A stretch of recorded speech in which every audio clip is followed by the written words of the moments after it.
Hey, how's it going, everybody? Welcome into today's masterclass training for AI and luxury real estate. My name is Darby Rollins, and I'm joined with Kelly Tenney. And we're excited to be here with you today to really break down a lot of new developments, trainings, and learnings that we've come to not only realize ourselves, but also train and teach other real estate professionals on how to really leverage AI inside of your sales, inside of your marketing, and your communication to ultimately grow your business. So, Kelly, we've got a jam-packed session today. Got a lot of people registered for this live webinar, and of course, have a lot of people joining with us as well on the recording and the replay. And so before we kick things off, really important to let you, as we get started, is that we will be doing additional workshops, as we have done over the past few months, with real estate professionals, with our partners who specialize in selling luxury real estate, new construction builds. Damon and Nate, you'll see a quick video from them on how they're using AI in their business once we kick things off. But we do these workshops on a regular basis. And so if you're interested in taking things to the next level, and after you apply what you learned here today, or you want our help in doing more of it better and faster, then go ahead and opt in to our real estate mailing list. It's a wait list for new events that we have. And as a bonus for opting in, you're going to be getting a real estate quick start guide. It's got a bunch of prompts, helpful resources for you just getting started. And that's going to be right around somewhere in this video, wherever it is. So just enter your email, and then you'll just get notified anytime new workshops and intensive kind of trainings and events do happen. But Kelly, I'm super excited for what we've got here today and what we've been accomplishing over the past few months with real estate. I think we've got a lot of really cool stuff, valuable stuff that people will get and take away from this. Yeah, I'm excited. Welcome, everybody. I know we've been planning really hard about this workshop and making sure that what we're doing is we're sharing all of the infinite possibilities and opportunities that using AI and learning how to use AI within your real estate business is really going to not only accelerate your business, but allow you to just work more productively and efficiently. And before we get started, Darby's got a lot of great demonstrations planned for you, which I think are really going to be able to help you see and envision how AI can work within your own business and workflow. I just want to lay some ground foundations, recognizing that we're all here because we know about AI, but obviously in a world where everything is consistently evolving and changing, and there's new things coming up every day, we just want to make sure that everybody has some basic foundational knowledge around AI and what it looks like moving forward. So I'm going to just kick us off a little bit, again, with just some foundational information around using AI and where AI fits within the real estate industry. Today on this workshop, you're not only going to get a quick review around AI, but we're also going to address some ethical considerations, which we know is always a big question, especially in real estate when working with your clients, and things that we want to make sure that we're doing and following so that we stay within ethical alignments. We are going to talk about solving industry challenges. So what are some of those real estate specific industry challenges that we are seeing, and what are some best practices using AI? And then the majority of this workshop is really going to be some demonstrations. So Darby's going to be running some demonstrations for you around creating a complete buyer's brief so that you can see the flexibility and the capability that AI has, not only in helping you really hone in on who your clients are, but how you are able to generate valuable content, workflows, and things like that. So with that being said, AI stands for artificial intelligence. They're computer systems that are designed to perform tasks that previously required human intelligence. What a lot of people don't recognize is that there are 4 types of AI, and you may be thinking that you're new to AI, but most of us don't realize that we actually aren't new to AI. So the first type of AI is a reactive machine. If you've ever played chess against a computer, you have interacted with a reactive AI. So it is those computer generated interactions that can only react based on your action, right? So you move the knight, and then it can react based to your movement. Maybe you've played, I don't know, I just played Battleship on the last full transparency, right? Battleship on the last airplane that I was on, I made a move and the game reacted to me. So that's reactive machine.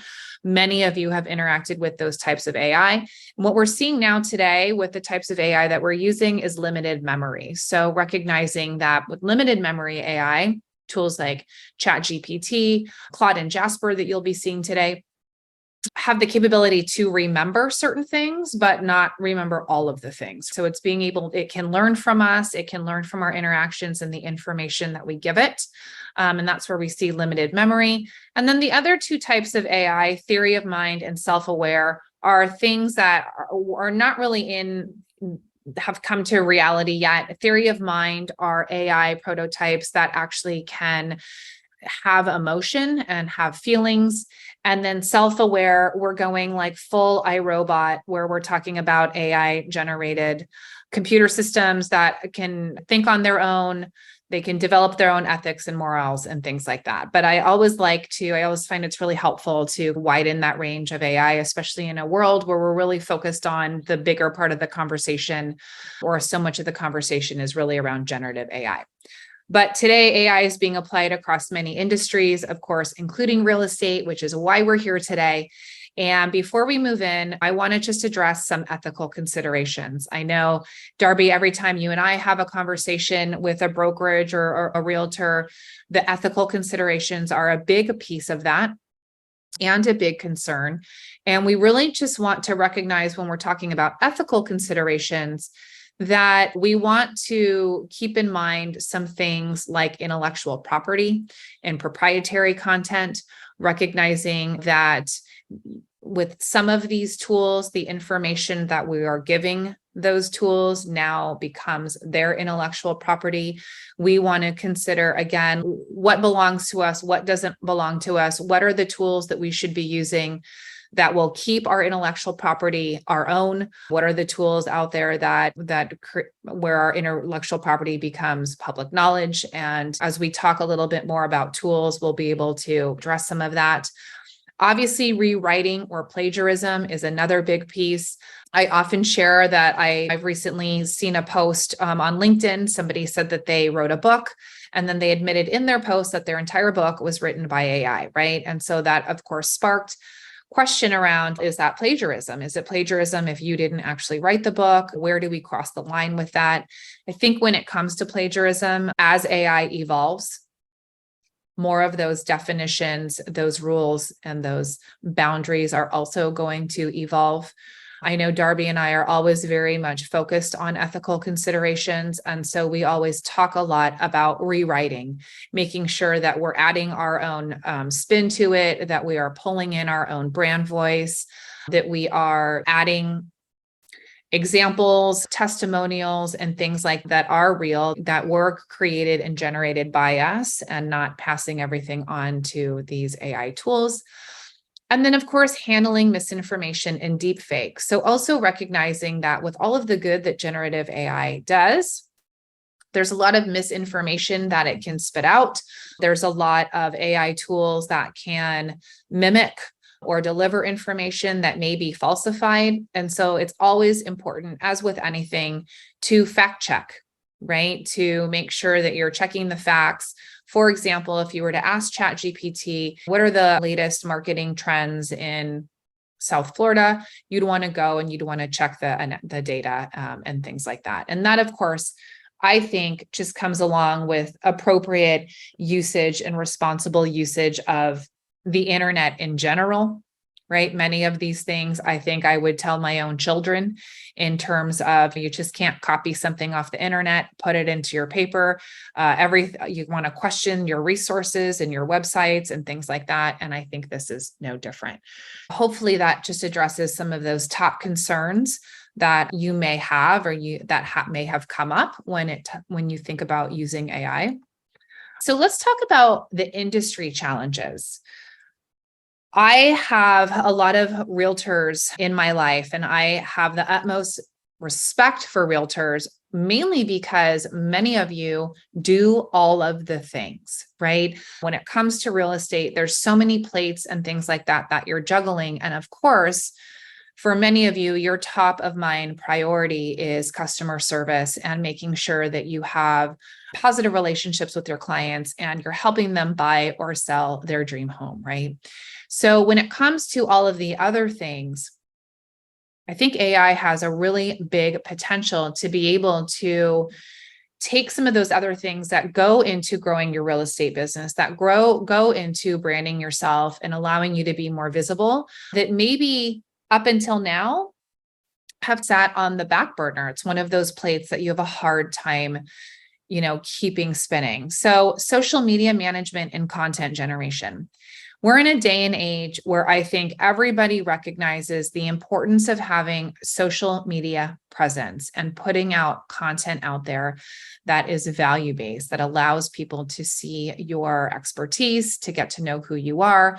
But of course, it can be really time-consuming. And the good news today, as you're going to see later, is that not with the help of AI, right? AI is really going to help you speed up that social media management and content generation, which, speaking with a lot of realtors, that tends to be something that kind of falls through the cracks when time gets limited.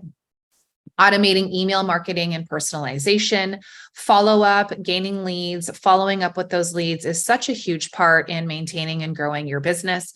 But again, it can be really time consuming. So AI can really help generate those automated emails, the personalizations, the follow-up messages that allows you to be more streamlined and productive and effective in that realm.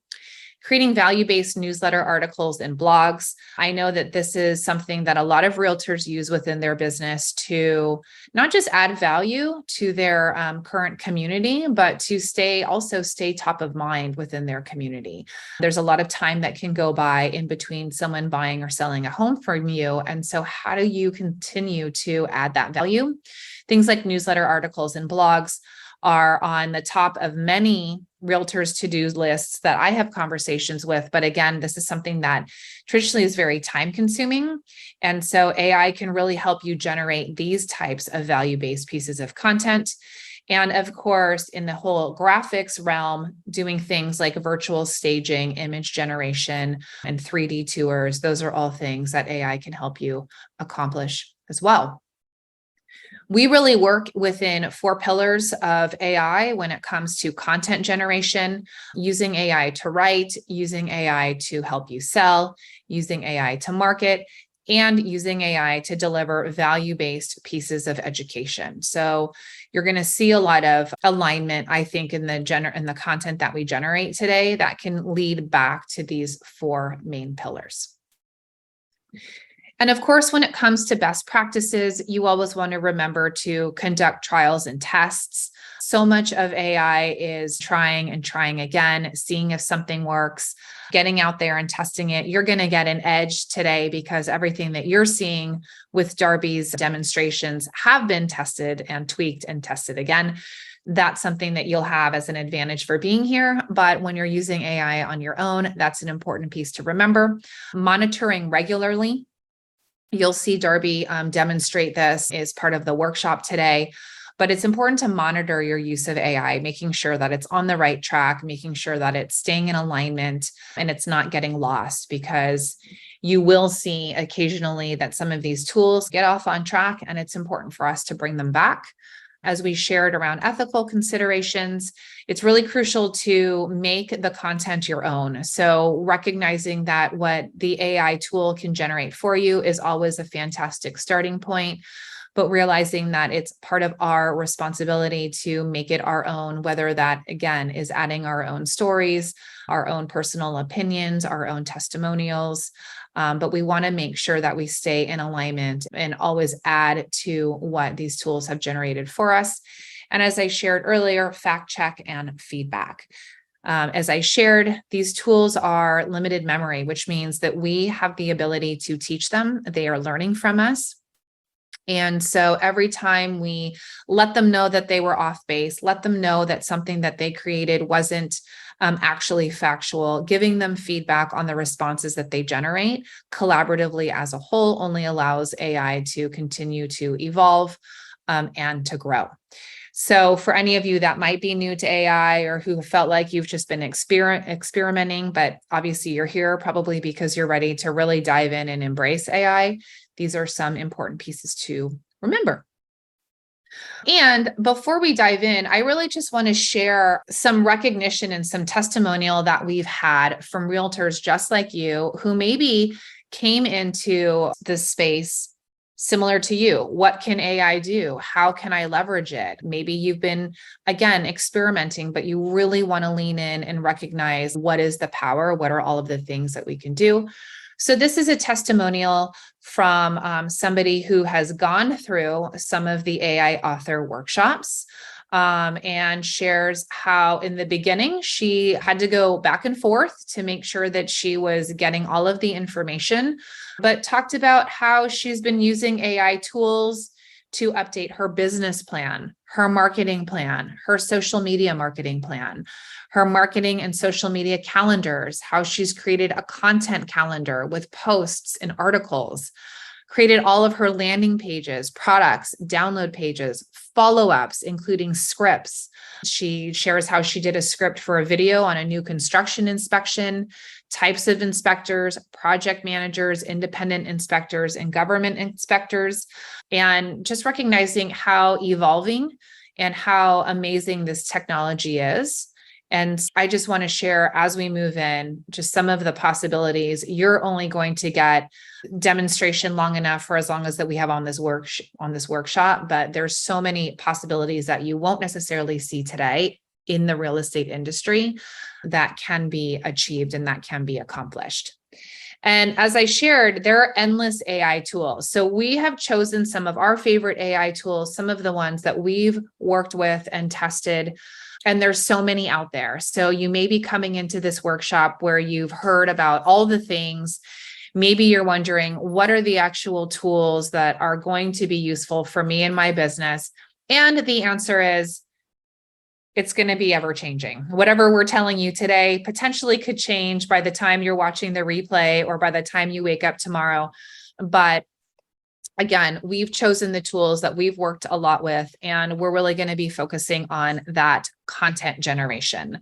But the opportunities are endless, which is why we love to hold these workshops. It's why we've created the AI author community, because we recognize in an ever evolving world, this graphic that you see before you is going to potentially be obsolete, maybe, I don't know, in 24 hours. So if you felt lost or if you've been wondering what tools to use, welcome to the club. I think everybody is on that train, and we're here, especially today, to help you see what tools I think are here to stay and how you can really utilize them for your business. So this is always my favorite part of the workshop because Darby gets to roll up his sleeves and show you what's capable. And he's going to be doing some demonstrations in a bunch of different platforms today and really showing you how you can generate massive content in short amount of time using AI. So, Darby. Thank you so much, Kelly. And before we dive in, I have two short clips from our real estate partners who we've done these workshops with. I asked them to send me over like a minute or two just about how you're using AI in your business, how you're seeing it. The screenshot that you shared, Kelly, from before was from someone that went through a workshop we did back in February. And so it's been some months now, and like all those tools, half of them probably didn't even exist 5 months ago. I don't even know. And so what we're going to demonstrate here today is workflows and practices that we've put into action and have helped other agents and professionals in real estate put into action. But I want to preface all of this again with just a couple short clips before we dive in, and encourage you as you're going through the demonstration today, as we're walking through these workflows, to just, if you just pick one thing up out of this that you could see giving you an edge in your market and over other agents or other brokers that are maybe not using AI or aren't investing their time into a workshop like this where they're learning this stuff, this is the stuff that can give you that edge over your competition. And it's always going to be changing, and there's always going to be new tools. There's always going to be things, but what you're building here is a skill set, and you're building the ability to work and develop these workflows and interact with the AI and know what tool to use when and where.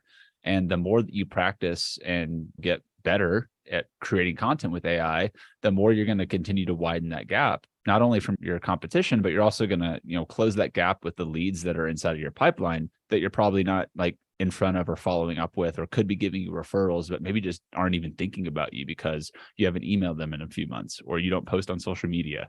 So however you can apply what you're going to see today, specifically for your business, is that's my goal with you and out of this, is that you guys take away something that you can apply and use to get an edge. And let me see what here. Hey, my friend. Shout outs to Darby and Kelly. My name is Damon Green, founder of The Iconic Agent. We help motivated real estate agents make more money selling new construction homes and luxury new construction homes so they can live more impactful lives. Now, with what we've been teaching our agents as far as leveraging new construction, especially in this market, one of the biggest things is also follow-up. Most agents are horrible at follow-ups. What we've been able to do with Darby's help is take the strategies that we use around lifestyle-related information, combining it with the tools AI allows us and what Darby's trained us on and helped us with, and it has allowed us to streamline and cut down about 80% of the time and expense to create an entire year's worth of automated follow-up. So now we pretty much have a full running brokerage campaign running. New and luxury, new construction and luxury leads coming in for an entire year of follow-up. And it's pretty much a match made in heaven. So AI has made us it's given us the ability to streamline things a lot more. Now, before we started leveraging AI, leaving the onus up to the agents, in the last 3 years, our clients that we've guided through our processes have sold well over $200 million, and that's very conservative, well over $200 million in additional new construction and pre-construction transactions. That's both new construction and luxury new construction. Now, that's with half-ass follow-up. Now, adding on a year's worth of follow-up that's quality-based. I can't wait to see what our clients do, and then of course what we do with our own campaigns. Definitely recommend whatever Darby says, watch it, listen, do it, because he knows what he's doing. Hello, my name is Nathaniel Crawford. I am a luxury real estate broker here in sunny South Florida. I have been selling new and pre-construction real estate for a little over a decade here, and automation and artificial intelligence have been a huge part of that. When it comes to follow-up, especially when you're generating a large amount of leads very consistently, you want to make sure you can scale those things very easily. And what I've found is that artificial intelligence, specifically in the ways that we've learned to leverage it from Darby and Kelly, has been transformative for my business, as well as for the agents that we teach in the Iconic Agent program. So if you are thinking about including artificial intelligence in your business in any way, shape, form, or fashion, you should. Agents who don't use artificial intelligence to increase their business will lose business to agents who do. If you don't believe me, watch.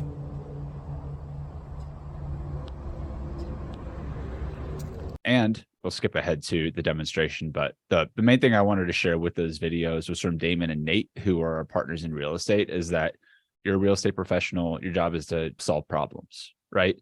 You are solving problems, helping people get into luxury real estate homes, acquire property, sell properties, that whole thing. But a very small percentage of people that come into our pipeline and come into our ecosystem as professionals are ready to close right then and there. And so what happens to, let's say, like the 98% of people that are coming into our email lists, to our social media accounts, to our YouTube channels? Like, what happens like after they're opting in or subscribing or following us? Are they getting consistent content? Are we staying top of mind? Are we creating systems and processes to be able to reach out and have more of these conversations and staying top of mind, and not just being a spammy realtor that says, hey, you ready to buy a house? You ready to buy a house? But no, hey, you're interested in moving here. Here's some lifestyle based content that is going to actually be more relevant to you and what you're looking to, accomplish if someone's, say, looking to move.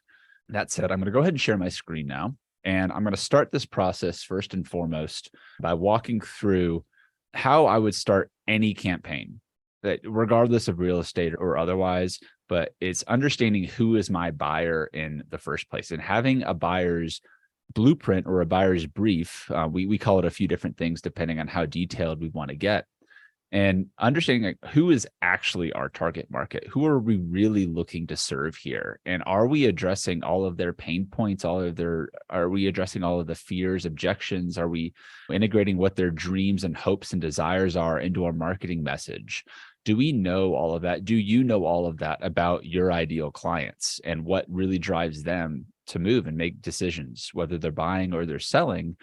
There's a good chance that you might know all of that information, and there's a good chance that there's probably not.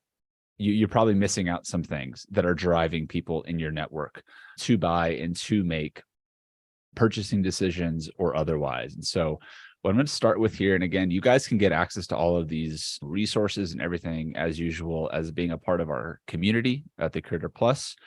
But essentially how we start everything with AI is with a content brief, because this content brief is going to be the baseline for what we're creating any kind of content around, any kind of marketing campaign. And all of our messaging is going to be around serving a person who's in a niche, who has a goal, and you have a product or service with some additional context about what you're going to be offering here. And so how I'm going to be demonstrating over the course of this workshop is how I'm going about my process and my workflow for demonstrating to start two tools, Claude and ChatGPT, which both have free options right now. And then we're also going to be utilizing a tool called Jasper AI for additional content creation. And I have a few other tools that we'll probably be demonstrating inside and out of there. But I am working on this project that I'm demonstrating with today for a partnership that I'm working on with a referral partnership in Florida for creating content to drive leads for referral partners in that case. I'm working with one of our real estate partners right now on developing a website, or we may develop a series of websites that's going to be attracting high net worth individuals who are looking to move to South Florida, and creating content that is lifestyle focused for when they opt into our websites or they're just browsing on Google. Then we can follow up with them for an entire year of content to just stay top of mind for whenever they are ready to buy or potentially make a referral to us. But all of that's going to start here with a content brief. And so again, with AI, and the reason I want to start and really emphasize this point of the content brief is because if you don't have a clear idea of these things, your avatar, your niche, your primary goal, what's your product or service, and is there any additional context that you need to provide the AI, then the outputs you're going to get are more than likely going to be not as focused and not as directed as you'd like them to be. And I'll show you how this works utilizing both Claude and ChatGPT. But basically, how I start this process with any project is starting, and I like personally using Claude because it can handle a lot of content for information, a lot for our recipes, but also produces very long, very concise outputs.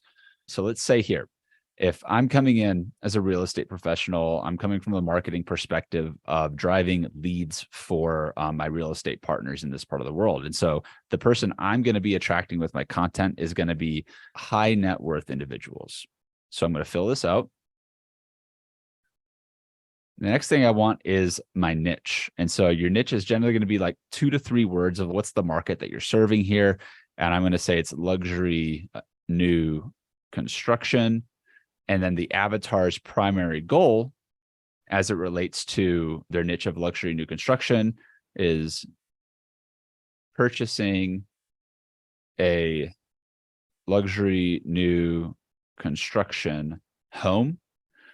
And our product or service is going to be Elysian Luxury Realty. Now, this is critical as you guys start feeding any certain context before you start any recipes, any prompts, any commands, anything with AI, is if you have bad context and a bad general picture like we're painting right here, then the AI is going to end up being very general. So now what I want to do is give it even more context for what I'm looking for. Now, the context here is just I try to use like maybe 30 words or so, a few sentences, just a quick blurb about what we're doing. We are creating a blog, and we're going to be building this one around, which city is this sort of?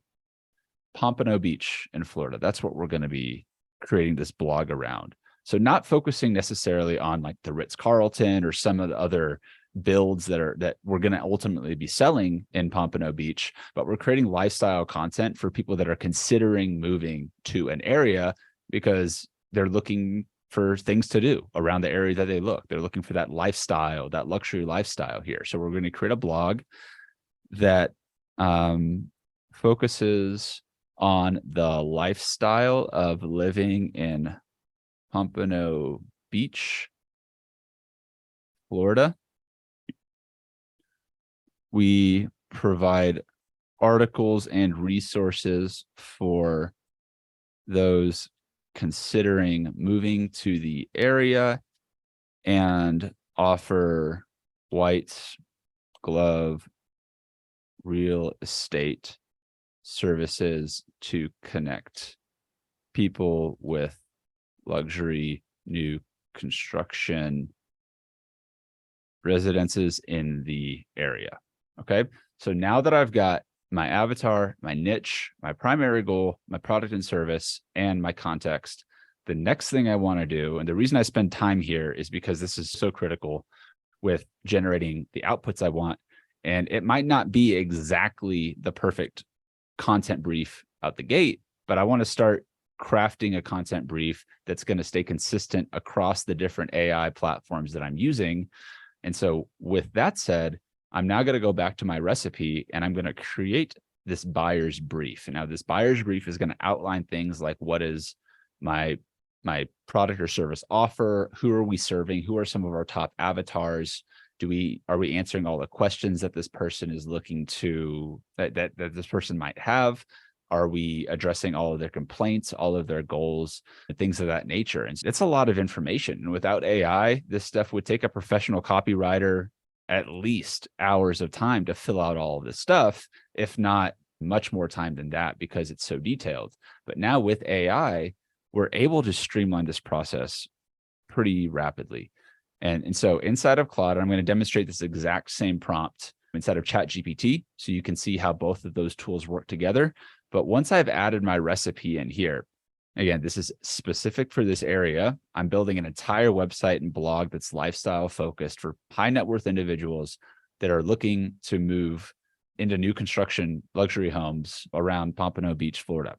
And so what we see now is happening is Claude is executing the recipe or the series of prompts and commands that I've put together and refined for months now with our real estate partners and with the other projects that we work on to develop a creative brief, a buyer's brief, a blueprint that is going to give me a much better idea, at least where I can be baselining myself off of.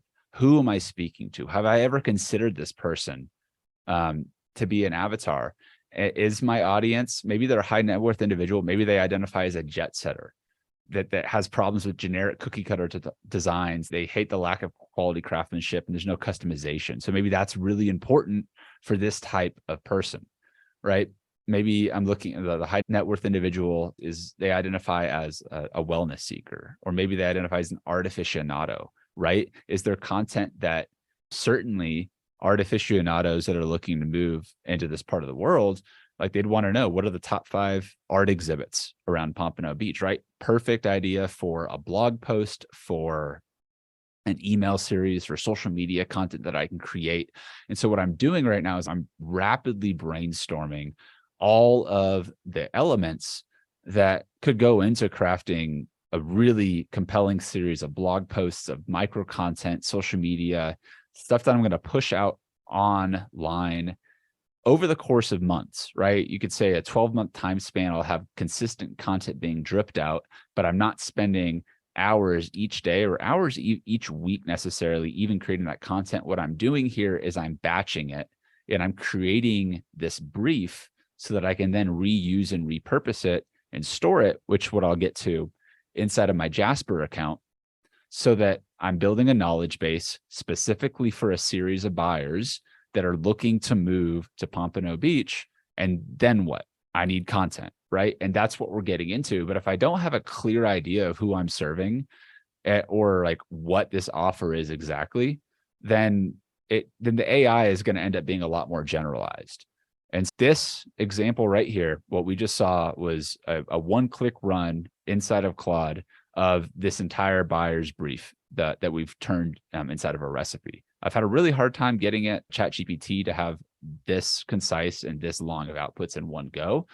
But we're going to run it here in just a second so I can show you how you can use both of these tools. You can use either one of them. Quite frankly, I just have a better experience so far with Claude with this type of recipe. But just if you guys can like see as you're going through this and watching what I'm doing here, you can see offer reframes, offer targets, like different things that I can consistently now come back to and spark just an idea, get some creative juices flowing, or also think that like, oh, this would actually be a really great starter for a blog post that I could write, or a number of different pieces of content that's going to ultimately reflect what the people that I'm going to be serving as a real estate professional and helping them acquire a residence or a property that they're looking to move into. There's a lot of content here, and this is a lot of stuff that we can start with. And so I'll show you now, once we've ran one blueprint here inside of Claude, I'll show you now how we do it inside of ChatGPT. Pretty much the same process. The outputs are just going to be slightly different. But ultimately, like I said, I wanted to put more time into the content brief, because if I'm targeting high net worth individuals in this and I'm getting a good output from this content brief, then I know that I'm on the right track to developing content that's going to be a really great reference point for my knowledge base.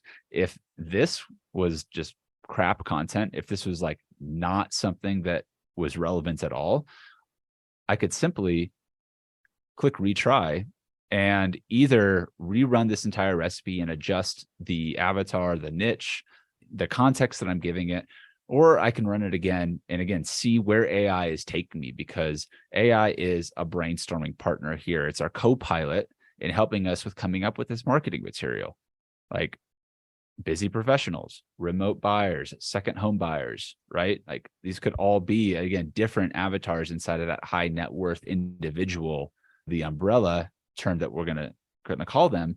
But everyone's going to have different motivations behind what is driving them to buy. And so we want to be creating our content that is in line with the people that we're targeting and is relevant. And it's not just spammy buy, but it's actually giving them reasons to understand the area, right? Maybe we're going to show them top 5 local like yacht clubs, country clubs around the area, golf courses, day wine festivals that happen around the year. Are there like the different things that happen in an area that if someone reaches out to me as a lead on a website that is all about lifestyle in Pompano and they're considering moving and they fill out a lead form, I know they're going to be a lot more qualified and interested in this kind of area. But now I'm also going to have all of the content, which you'll see me develop here throughout this workshop, that I can automate inside of my email autoresponders, inside of my blog posts, my social media schedulers. And all of this is going to go to just me leveraging AI to create the content for one, but then put that content out to stay more consistent, more in front of who I want to be speaking with, to open up the conversation and the opportunity to close more deals. Cool. So again, this recipe is going to continue to run all the way down. I actually like the way that it ran the second time. I like the avatars that it chose out of here. And again, this isn't, when I'm demonstrating this right now, one thing I want to emphasize with, as you guys are going through, and again, just subscribe to our community so you can access this recipe and all of the other resources we've got around like this type of content creation. But ultimately, this is an iterative process. If I really like a few elements of it, and where I really want to continue to refine and change my content brief, like I can get ideas from what I'm generating here and I can refine my content brief. And then the stronger my content brief gets, the better all of my other recipes, all of my other prompts, and all of my other content is going to get. And so that is how we use Claude to generate that type of content, at which I'm going to use this output inside of Jasper. I also want to demonstrate how you would go about this process inside of ChatGPT. So I'm going to change tabs now into ChatGPT. And you've got a couple of options here with ChatGPT. You've got ChatGPT 3.5 and you've got ChatGPT 4. Now, what I demonstrated with Claude right now is free, and you could sign up at claude.ai. Like, it's free. I'm surprised it's free, but it is. I've been using it for a few months on the developer side, and it's really good. And so I recommend everyone that's into AI, generative AI, start playing around with Claude and test it out for yourself. But now when you get into ChatGPT, which is, you can join at chat.openai.com. There's a free version, there's a paid version. And of course, by the time we're watching the replay here, some stuff may be changed, some announcements even just a day or two ago that we're not going to get into super detail on today's call. But I can run the same recipe here, but just understanding that the outputs might be a little different. And so I'm going to go back, I'm going to copy that same exact recipe, I'm going to paste it. And when I run this recipe, now I can see and I can gauge how the content's being produced by ChatGPT. One thing you notice with 3.5, especially compared to 4, is much faster. And even compared to Anthropic and Claude that we just saw, 3.5 is very fast. I find that in some cases, it tends to be a little bit more wordy. Sometimes it's better at executing recipes verbatim when I write them, but it also doesn't produce as long of results. And so there's no one is better than the other here, which is like my take anyways on it. There is a place for one in certain instances, and there's a place for others. And it depends on what you're trying to produce here. But when I run into issues with ChatGPT's outputs, for example, I just type continue and it continues the recipe based on what I gave it. So as you can see, it might stop here in a minute. It might continue all the way through, but now it's generating all this content. And of course, when it's generating content, you want to go back, review it and refine, and you'll put the human eye to it. I can't really spell, but it's smart enough to pick up that I wanted to type continue there. And so AI, because it recognizes patterns and it understands the prompts in front of it, it's following the recipe pretty well, but this isn't always the case. Sometimes it goes way off the rails and it's hard to reel it back in. And with the interface that we have with ChatGPT as well as Claude, one thing that you're going to run into is that this isn't like a Google document. If I wanted to edit, especially in ChatGPT, I don't really have a way right now to edit, and it looks like my session just timed out. And so I would need to regenerate a response, one message at a time. I need to give it a minute before I go. Hey, it happens. We're doing this live right now. Tech breaks on me all the time. Kelly can attest to it. I tend to, it's always going to happen when we're on a live like this. AI is going to AI, stuff's going to happen.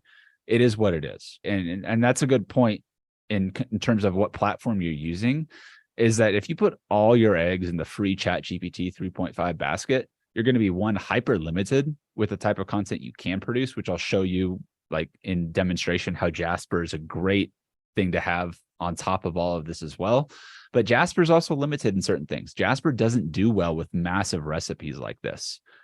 And when I'm generating that content, and so you can see, I can generate content in both ChatGPT and Claude, in this case for our buyer's blueprint, that is giving me content related around that. So what I would want to do next, and I'm not going to go and read through everything here line by line inside of it just yet, but this is all content that I would want to start with and refine as I'm building out a campaign, which we are right now. This is how I start any campaign, real estate or not, is with one of these buyer's briefs, because that is going to be our baseline for what we're going to do to ultimately create content that's relevant and on point with the audiences that we're looking to speak with. Now, if you like ChatGPT and you're into AI and you're doing this professionally, I would highly recommend just going, and I'm going to copy and paste the prompt I gave it with my recipe. I would highly recommend just doing the $20 a month pro subscription with ChatGPT. It's $20 a month. You get access to now Code Interpreter, which you're not going to get into a bunch of details today on, but this is great for analyzing like market trends, like reports of data that you have in a CSV. and having it analyze stuff and give you insights in things that I never would have thought of, or you would have had to pay someone a lot of money on the code development side to analyze and go through. But just with the default GPT-4, one major immediate difference is the speed, especially as it compares to 3.5. But also, I just find that quality of 4 tends to be a bit better. But one thing I have noticed between Claude and ChatGPT is ChatGPT tends to be a bit wordier.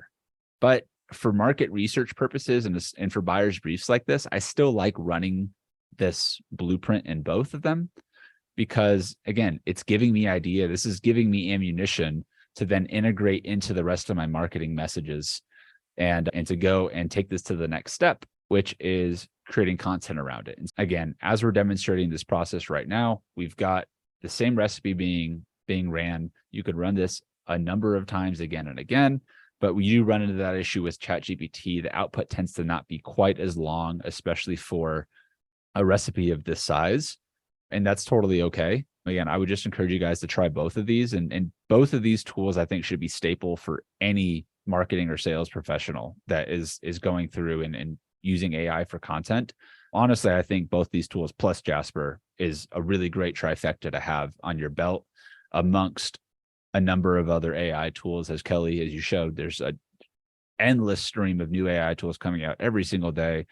Honestly, some of it's a matter of betting on who you think is going to be the winner. Do you think some of these tools are going to survive the AI war that we're seeing right now with companies throwing endless resources at building these tools?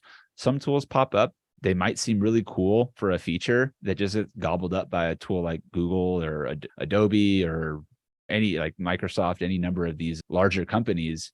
Like, people are putting tons and tons of money into building these tools out. And so I would say, just as a general recommendation, if you're looking at any number of AI tools, is just do a little bit more research. How long has the company been around? Do they have a community built around them? Is their founder somebody that you can get in touch with? Have they been doing this for a month? Have they been doing this for a year? Have they been in the game for 3+ years? Do you think that the platform is going to continue to grow? Is it going to be something you can invest into and really integrate inside of your own workflows? Again, the reason I stick with Jasper, ChatGPT, and Claude is because I know these companies are going to be around. We're going to keep building on them and continue to use and develop and grow and adapt our processes as the world of AI just continues to evolve. One thing I have found with this recipe in particular is it tends to be very good at the line by line for ChatGPT. Sometimes Claude will skip over certain things or not output them directly as I might want. But things like this, right? If I'm niching down specifically, like, that's a pretty accurate representation of what we're doing. We're in the luxury real estate niche, new construction in Pompano Beach for high net worth individuals, right? My messaging can be very clear and direct there. I'm not talking necessarily about like families looking to move to suburban houses in Austin, right? Like, that what outputs, if that were my target audience, would be completely different than what I'm creating here. And so in real time, that is how you would go about creating and generating these buyer briefs. But now the question is, what's next? I've got a buyer's brief. Now, what the heck do I do with it? I want to take a brief second here, Kelly, make sure we're not missing any really important questions, and just have a quick sip of water. And then we'll jump in on anything that we need to address right now. We did have a question around recordings being redistributed. This is being recorded, so you will get the replay for this for anybody who came on late or missed something. I do want to add, though, Darby, you've been demonstrating the same recipe in all of these different platforms. And if you guys are watching, you probably have recognized just how quickly you can run these things. I personally think it's beneficial, and many of you may find the same. As you're using these different tools, we're starting to recognize that they have some really distinct characteristics in the way they generate the output. And I always find, until you really get the lay of the land and you really have a deep understanding for how these tools work and how they're generating content, it's really helpful to compare what the content that it's generating. And as Darby is showing you, running these recipes, the same recipe, all in these different platforms, I think gives us different insight. Obviously, the outcomes are not completely the same. I know, Darby, you and I have run very similar workflows, same avatar, same niche, gotten different results, and then have found it really valuable to combine them, right? To take an idea, a TikTok idea from here and misconceptions from here and add these to the pain points on here. So I definitely encourage you guys, as you guys are running these, to take a look and to test them out in different platforms. As we said, with best practices, it's all about trial and error. But I think you really can collectively get some really great outputs if you open yourself up to not having to choose one platform, being open to working within the different platforms. So I just wanted to add that because I think there are some key components of combining them.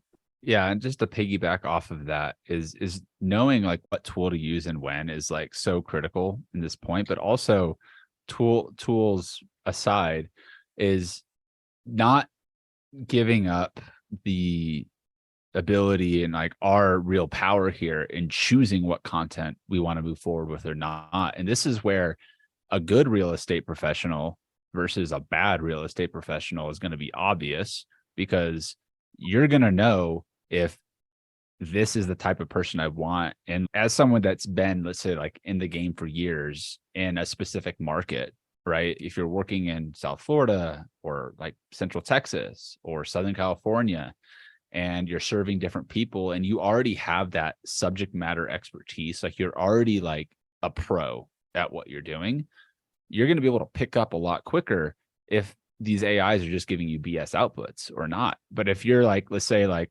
green, fresh, new to the game, oh, I'm using AI for all of my content in real estate, I'm just going to, and you are generating content that isn't thought through, well researched, you haven't put the time to refine the content that you're doing, and you're just taking an output and saying, wow, thank you, ChatGPT, that's a great, wow, I guess that sounds good. But if you don't know if it's actually good, then you're not going to get the best results from these tools. Like the same thing goes with if you're a professional copywriter versus an amateur copywriter. Like if you don't know what good copy is, it's going to be very easy for you to think something is good copy that AI gives you.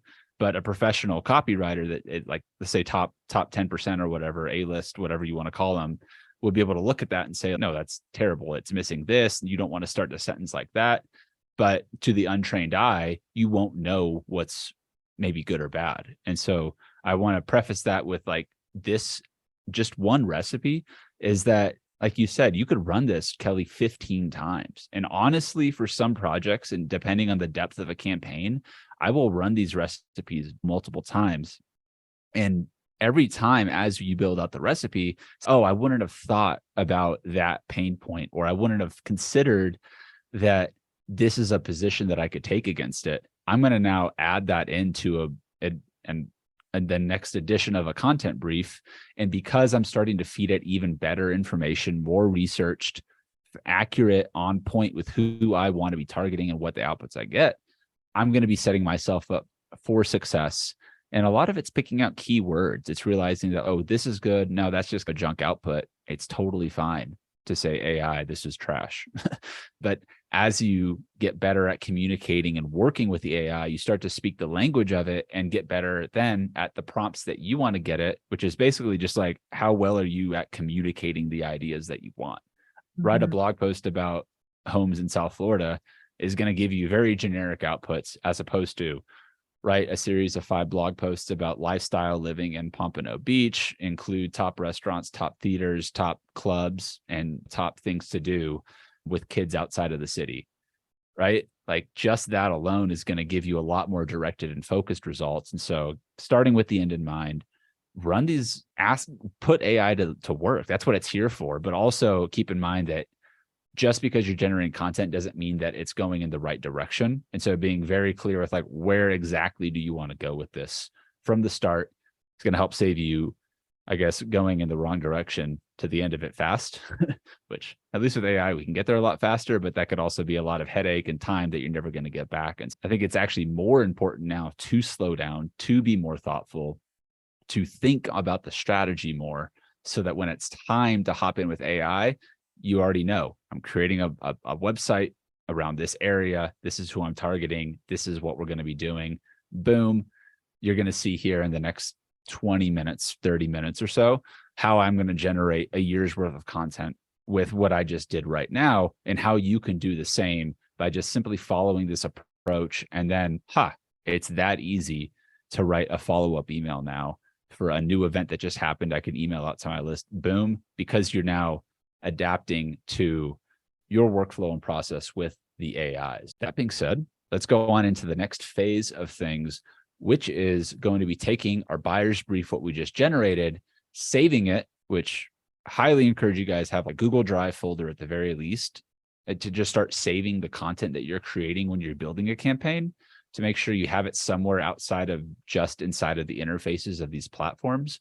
But what I'm going to demonstrate now is how to take that brief that we created, and then how we can use a platform like Jasper, which is a much more robust and sophisticated than just the chat interfaces that you've got. They've got a bunch of pre-built templates, workflows, brand voice, knowledge base. It's the tool we use. I was their first customer back end of 2020, beginning of 2021. And I think it's a great platform for a number of reasons. Not the only platform I use, but for what you're going to see me do here, it's my staple for certain types of content that I'm sure there's other tools that can do similar things, this, that, or the other. If I tried to use every AI tool out there to generate content, I would never do anything, because there's always new tools to test out. So I pick my winners and I stick with them, and Jasper is a winner to me. So next thing I'm going to do now is moving on, which, by the way, if you guys want to sign up for Jasper, you got to plug it, theaiauthor.com/Jasper. Go ahead and get you a free trial. Give this stuff a go. It's really literally no risk. But if you guys are looking to use your entire team, get your whole organization on board, go ahead and just reach out to me at darby@theaiauthor.com. I can give you guys a demo and connect you with the team at Jasper. But you're looking at, needing a lot more seats than just a solo person for that type of thing. And so you can get started just with one seat. I'm going to show you how to take that one seat and create an astronomical amount of content, lightning fast, by taking our buyer's brief that we've got right now and turning it and training our AI brain on what we just generated right here. And so let's assume that I spent another 20, 30 minutes going and reading through this and just making sure that it all looks good, adding, refining, doing everything on that front. Honestly, the outputs here were really great. And so I think we're at a good spot to get started. But what I'm going to do next, I'm inside of just a Google Drive. I'm going to select new document, and I'm just going to save this content, because again, I want to save it, but I also need to be able to upload this content into Jasper or any AI knowledge base in case like a platform breaks or something falls apart. I have it in my handy dandy Google Drive. And so I'm going to say, just name it Elysian, Beach buyer's brief. And now what I'm going to do is hop on, or I'm going to download this file. So I'm going to download it as a PDF document. And now what I'm going to do is open up a new tab. And now we're jumping inside of Jasper. And obviously Jasper looks a lot different in this sort of setting than Claude or ChatGPT was. Interface is a lot more robust. And we're not going to go into all the nitty gritties of every single thing inside of Jasper. That's its own beast in itself. But I'm going to show you a few of the key workflows that I find to be most effective in my use of Jasper at this stage of the game. The first one is selecting the brand voice that I'm going to be wanting and adding in my knowledge base. As you can see here, I selected my brand voice, but I have two things. I have my tone of voice and tone and my knowledge base. What this is that you see here, our voices, are essentially ways that I've trained Jasper on my style that I can apply to any number of additional pieces of content that I want to produce. If I was like straight to the point, very serious, stern lawyer, then my tone of voice is going to be different than what I'm looking at maybe here, which is like something that's more approachable, relatable, inclusive, warm. So depending on what your brand is, you can create on a business plan, you can create any number of voices, but it's very simple to add a voice. If I were to want to add a new voice and I wanted to do one for this area, I'll just show you how quick and easy it is real time. I would go up here to add voice, and then I can either paste in text up to 7,000 characters right now. It's probably going to increase as time moves on, or something like a URL where Jasper's going to scan a website. And so if I'm like looking to target high net worth individuals looking to move to Pompano Beach, maybe these are people that are going to resonate with a listing that I'm partnered with, which would be like the Ritz-Carlton in Pompano Beach. And so what does the Ritz-Carlton, like, how does that brand voice come across? That's a question that I could ask, and I could see how Jasper works and then apply that to all of the content that I'm going to create in that area. So how do I do that? I would go Ritz-Carlton, Pompano Beach. Let's see, Pompano Beach Homes. So let's see if they've got the actual website up here. I figured they would. Pompano Beach Residences. Some of these are going to be other websites that are doing maybe a similar thing where they're creating a website specifically for this area. I'm not sure if this is the actual official website or not, but they've got a lot of content on it. And so what I could see is, okay, this is all potential content that Jasper could scan and give me an idea. What is the tone that these guys are coming across in? Maybe it makes sense for me to mimic a tone like that in my content.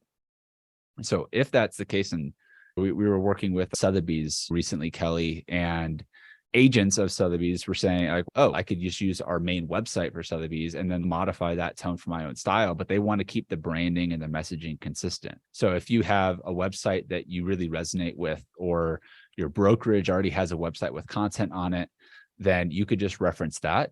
But as you can see here, just a few seconds, this is how Jasper analyzed that tone of voice. So you got style guide, luxurious, sophisticated brand voice, descriptive language, listing techniques, number, brand associates, and exclusivity.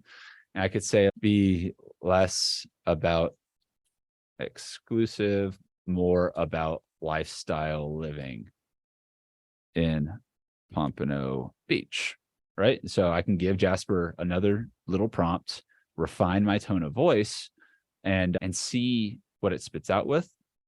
Let's see, thinking. Now, again, just with a little quick revision here, again, like AI is not always going to be perfect on the first go. And it's also not going to get upset at you when you tell it that I don't like that, do it again. So captures Pompano's Beach lifestyle, descriptive language, storytelling, tones, local flavor. I really like this tone more than the other one. So I'm going to say Elysian Pompano Beach, TOV, and create that voice. Now I've created a tone of voice, but that's not where I want to stop here, because I'm going to be creating tons and tons of content for this specific website and campaign I'm doing. I'm going to now go to my knowledge base, select add knowledge, click. You can enter text, which now this is, I don't even know how much more than it was a couple of weeks ago. 60,000 characters of background, words of background information. Now you're going to see this grow and grow with tools like Jasper and AI knowledge bases in general. This is how we're going to train and fine tune Jasper to focus specifically on what we want when we want. So I'm going to go to upload file and select that buyer's brief that I just downloaded. So now I've added my buyer's brief and I'm adding it in to Jasper. So you can see now under tags, this is like the sorting and filing system inside of Jasper. I'm going to tag it as a buyer's brief. I'm going to say high net worth individuals, Pompano Beach, buyer's brief. Okay. So once I add this to my knowledge base, now it's in Jasper's brain. Now I don't have to go back and copy and paste the entire thing into a new Claude chat or a new ChatGPT chat. I can just pull and reference it anytime I want here inside my Jasper's knowledge base. And so once Jasper gets this integrated inside of its memory, the next thing I'm going to want to do is start to actually create and expand on this content. And a lot of what we've been doing here is really just setting the table to set us up for success in creating this content that we're then going to take once we batch the content creation portion of it, going to create emails, blogs, quotes, image infographics, which Kelly's going to be helping me out with showing how to do that with a tool like Canva that anyone here could go and use this exact workflow right now to immediately save time on creating content for your social media. So keep an eye on as Kelly's doing that. I'm going to be giving her some of this content while we're developing it. She's going to be doing some stuff on her end. But notice here now we've added our knowledge into it and we've added our tone of voice. So next thing I want to do is go back. I'm going to open up chat over here. It's on the left-hand side of my dashboard. And when I select chat, you're going to notice an interface that might be somewhat similar to what we saw over here in ChatGPT, over here in Claude, a little bit different. But what I can tap into now is my knowledge base, is my brand voice, and really cool feature called Enhanced Prompt, which I'll show you how to do here in just a second. Brand voice. I'm going to scroll down. Look at that. Elysian, Pompano Beach, tone of voice. So I can apply this to my chat. This means that brand tone is going to be applied to all of the content that I'm creating here. So it's more on brand. Second thing I want to do is I'm going to type in brief. And this is the one we did right here. High net worth individuals, Pompano Beach, buyer's brief. So now I've added that entire document and my tone of voice. And I'll show you after this example how to use the enhanced prompt feature. I want to show you because Kelly came up with this prompt. Well, we were doing a workshop just a few days ago about micro content.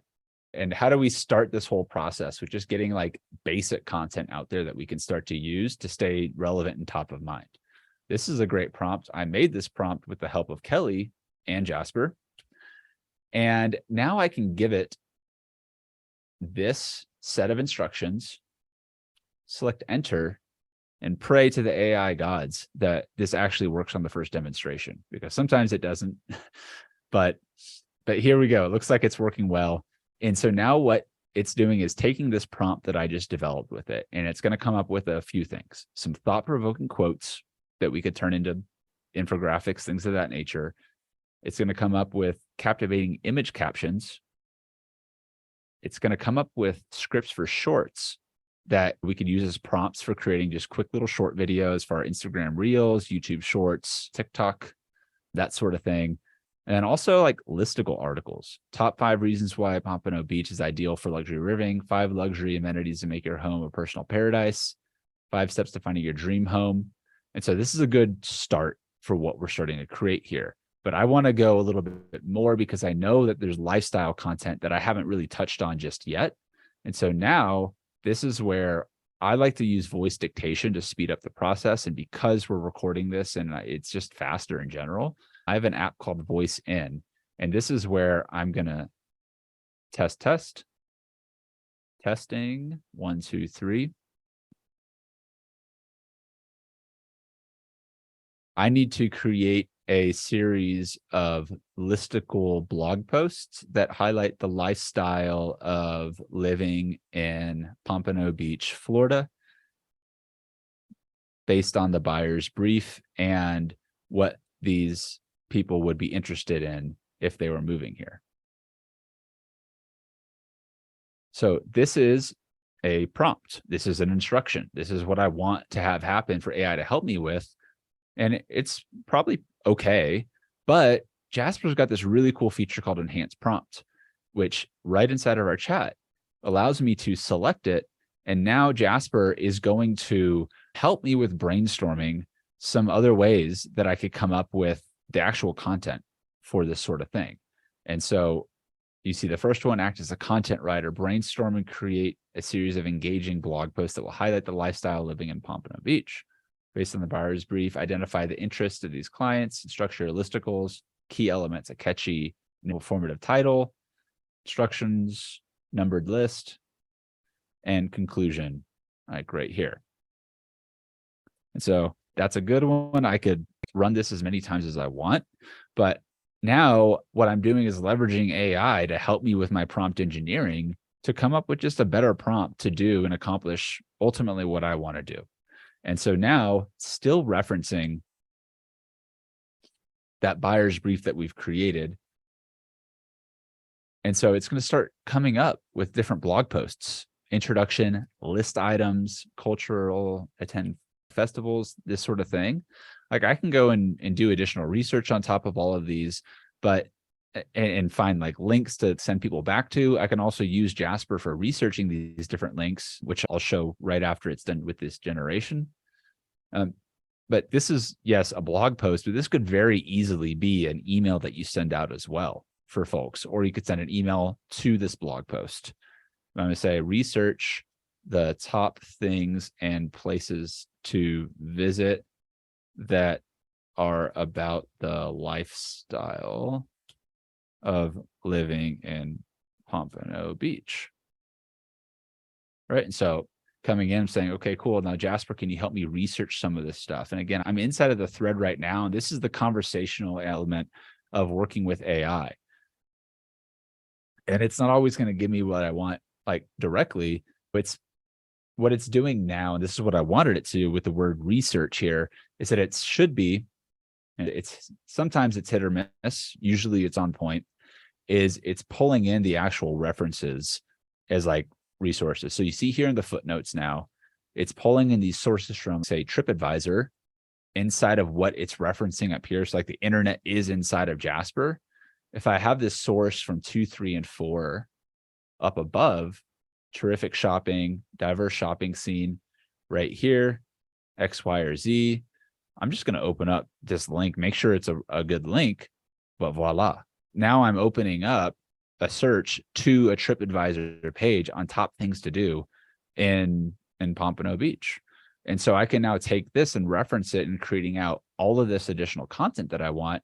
And I could also say, reference the blog post above and write an email and SMS text to go out to my leads to share this new article I wrote. So now I can just continue the conversation with the AIs. Oh, that would be a good article to write. Jasper, help me out here. And I could start to write the additional like information and content that I'm producing here. Again, if this is just general information and right here, let me go ahead and give Jasper another command, see if it'll cooperate on this next round. Let's just say you wanted to write main points, lifestyle, living, and let me see, of things to do in Pompano Beach based on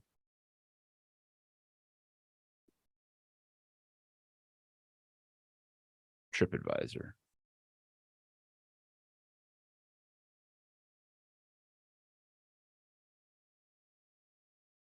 This could just be one blog post, one social clip, and then one email that you drop into your autoresponder and follow up with people that are interested in moving to the area. So the question to ask yourself is, what are the things of interest to the people that are coming into your city, right? Are they interested in like gyms in the area, restaurants, bars, local clubs, family activities, outdoor activities, things of that nature? Well, like now, just following this process and applying it to your market, whatever city that you're following up or creating content around, you could do just that. And now you have an email. Now you've got an SMS you could send after the email. You send the email, send the text 10 minutes after, see if people saw the full article. And it doesn't even matter that it's not your article. You can just like refer people back to like sources that you find on TripAdvisor. The key here is that you're staying top of mind for things of that nature. And so now you say, okay, that's great. Can you research the top wine venues in Pompano Beach? And so now, again, we could go to Google, sure, if you wanted to, or you just ask Jasper right here.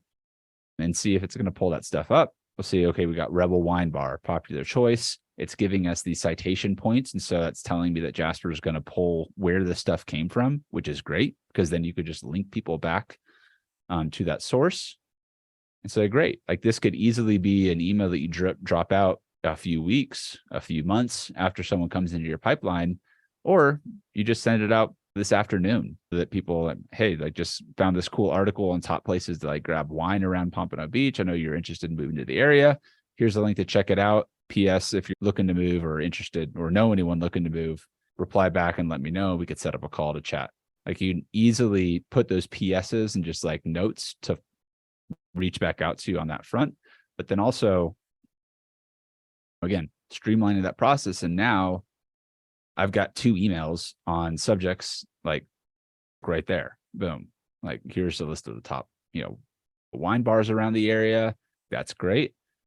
So say like brainstorm additional top 5 stylistical ideas I can create follow-up content around for people looking to move to Pompano Beach. I can enhance this prompt. Act as a content creator. Brainstorm and list out your top 5 listicle ideas, anyone moving that would be useful and informative. Think about different aspects, places to live, things to do, amenities and local services, residences. Include variables, ideas, local food dishes. Pretty solid prompt. Let's run with it. And so like, I'm just continuing that conversation here, creating the content that, of course, I'm going to go back through and refine and fine tune it.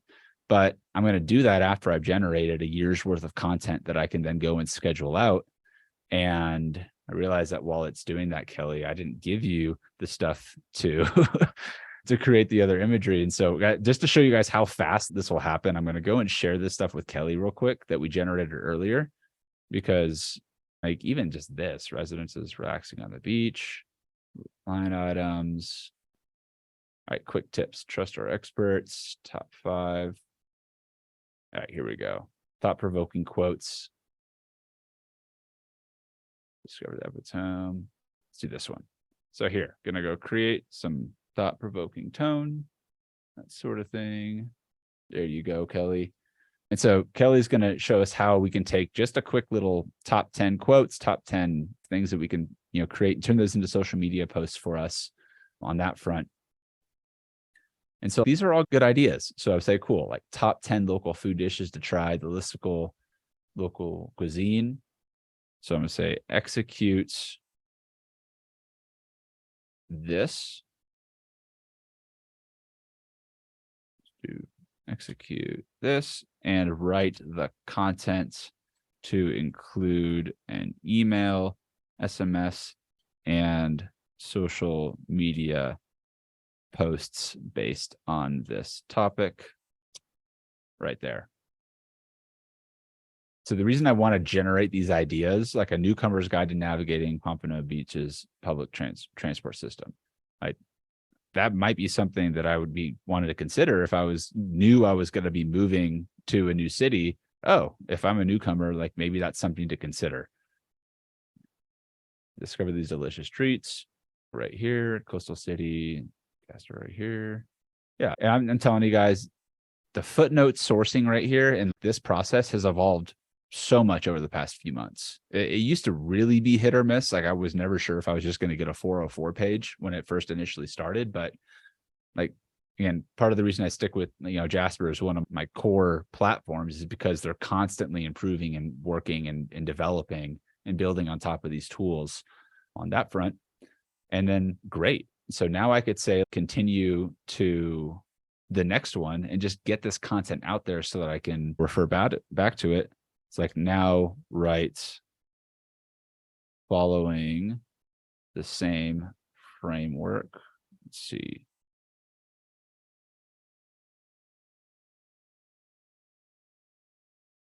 Above, and one thing to recognize with the reason I put that command there, which I'm hoping it does it, sometimes it doesn't necessarily do it, is often like AI can go off the rails if you don't give it a really specific sort of like framework to follow. Sometimes it like naturally will pick up on it and it'll have a really good prompt behind it that structures out that framework, like you saw with the creator brief recipe, the buyer's brief at the beginning of this. Like it has followed all those instructions because I was very clear and concise with it. If I had right off the top of my head a full email, actually I do. So let me do that real quick. Yes.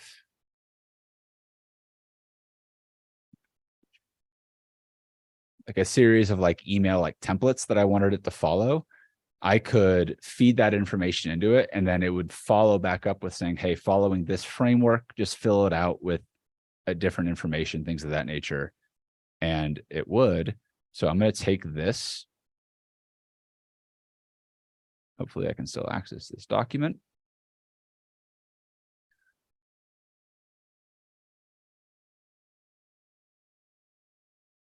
Let me see, prompt 2 based on that highlight.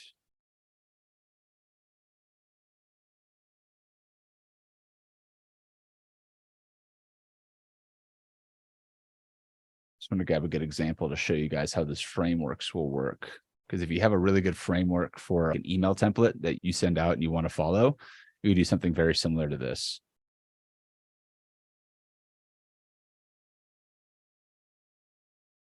That's that. Okay.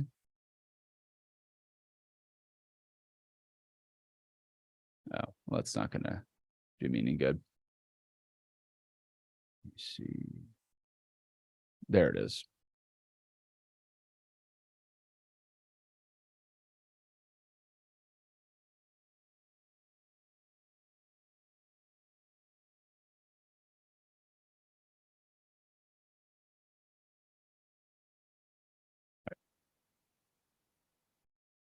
So here's an example.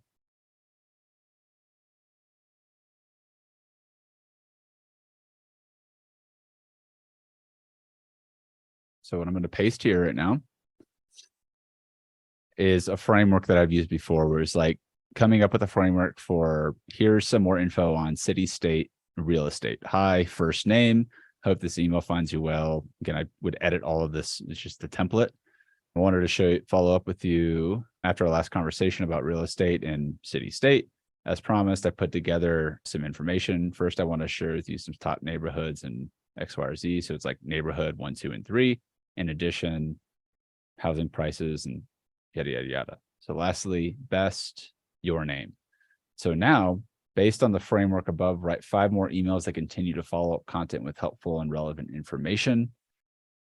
And then this is where I need to direct it with what is my name, what is the city and state that I'm going to be creating this for city, state equals Pompano Beach.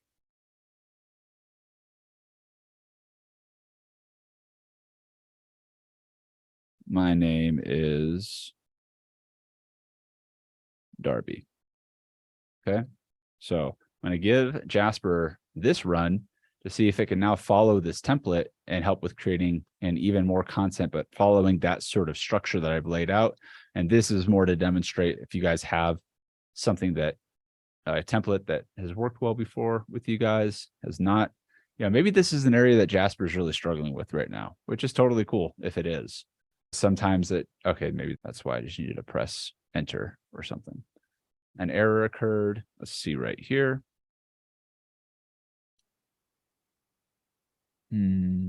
Test. See, Jasper's not doing a good show on this front. Maybe it is a limitation that we're finding with this platform, particularly. Okay, like I need more emails. Can you help? Let's see.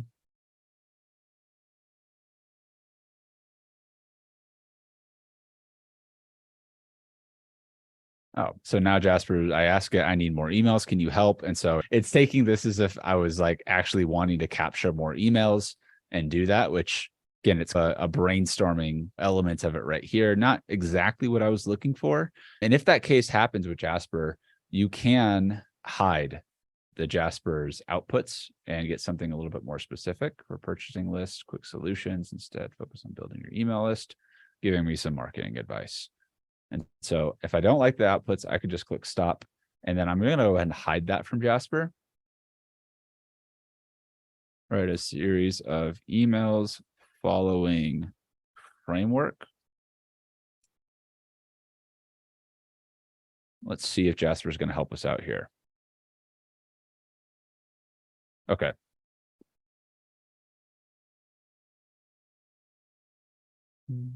Beautiful home, strong community, hidden gem 1. So not directly.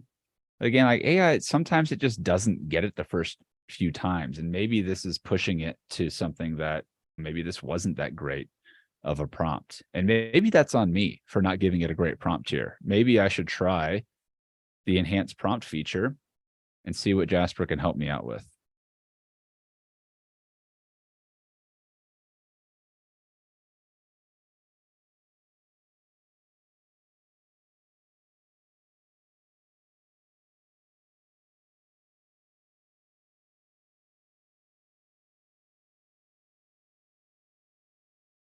Equals Pompano Beach.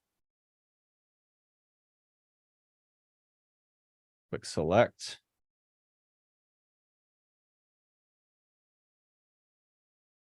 So Jasper's not being very helpful when it comes to this framework in particular. It is what it is, right?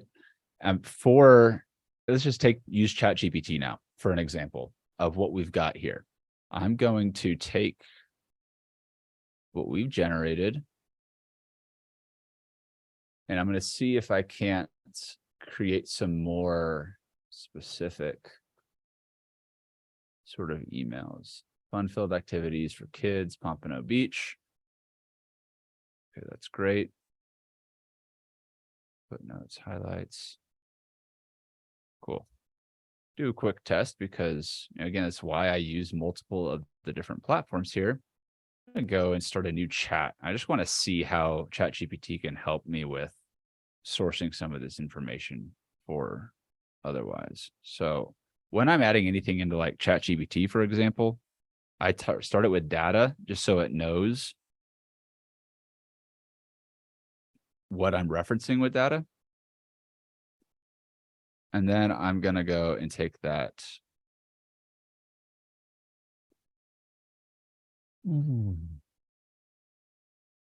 There we go. That same prompt right here.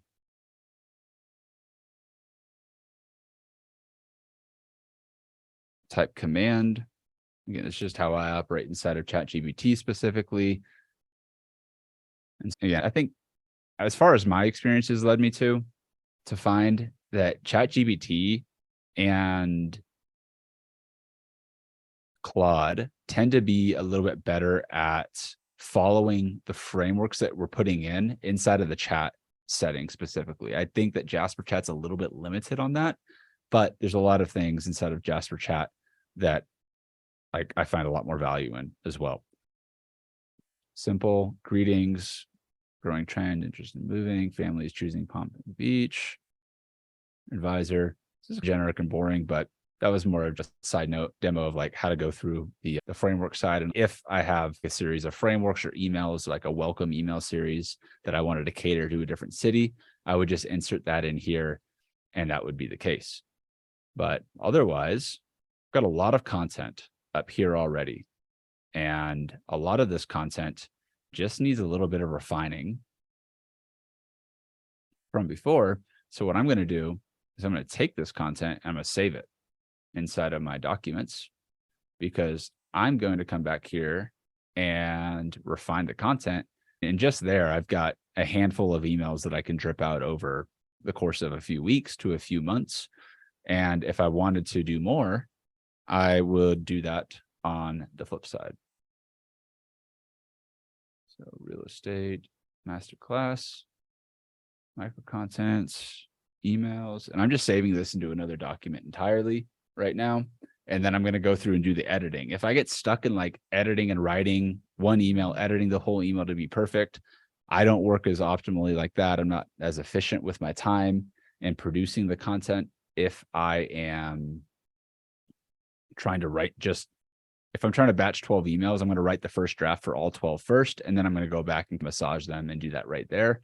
And so this is all kind of draft one on the email front, but that's not all we can use our buyer's brief for. What we can also do outside of the Jasper chat to help us with that follow-up content, again, to be like in front and engaged with folks in our list, is I can create a new campaign. And inside of Jasper, another really cool feature that's only getting better the more that people use it and the team continues to get feedback and grow that product is these things called campaigns.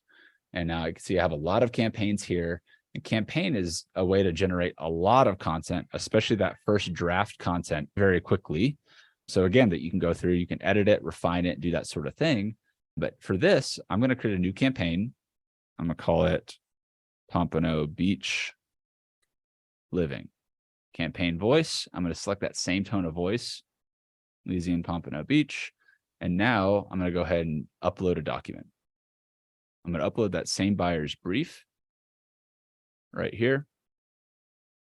I'm going to upload that. I've got my brand voice. And now I'm going to go to select content. Now, like you've seen online, like you've seen me discuss here, like prompts are a key element to generating content with Jasper, but also, as hopefully you can tell, like how you operate and troubleshoot and work and converse with the AI is important too. And one thing that you find with a tool like Jasper and other like established AI platforms is you'll have these things where you can generate different forms of content. Behind all of these are prompts.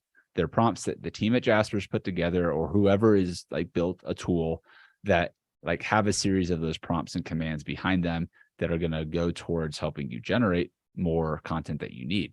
So if I'm creating a whole campaign around this and I want to tweet ideas, scripts, SMS, promo, email sequences, blog ideas, and I'm sure we'll see that grow more and more as Jasper continues to evolve.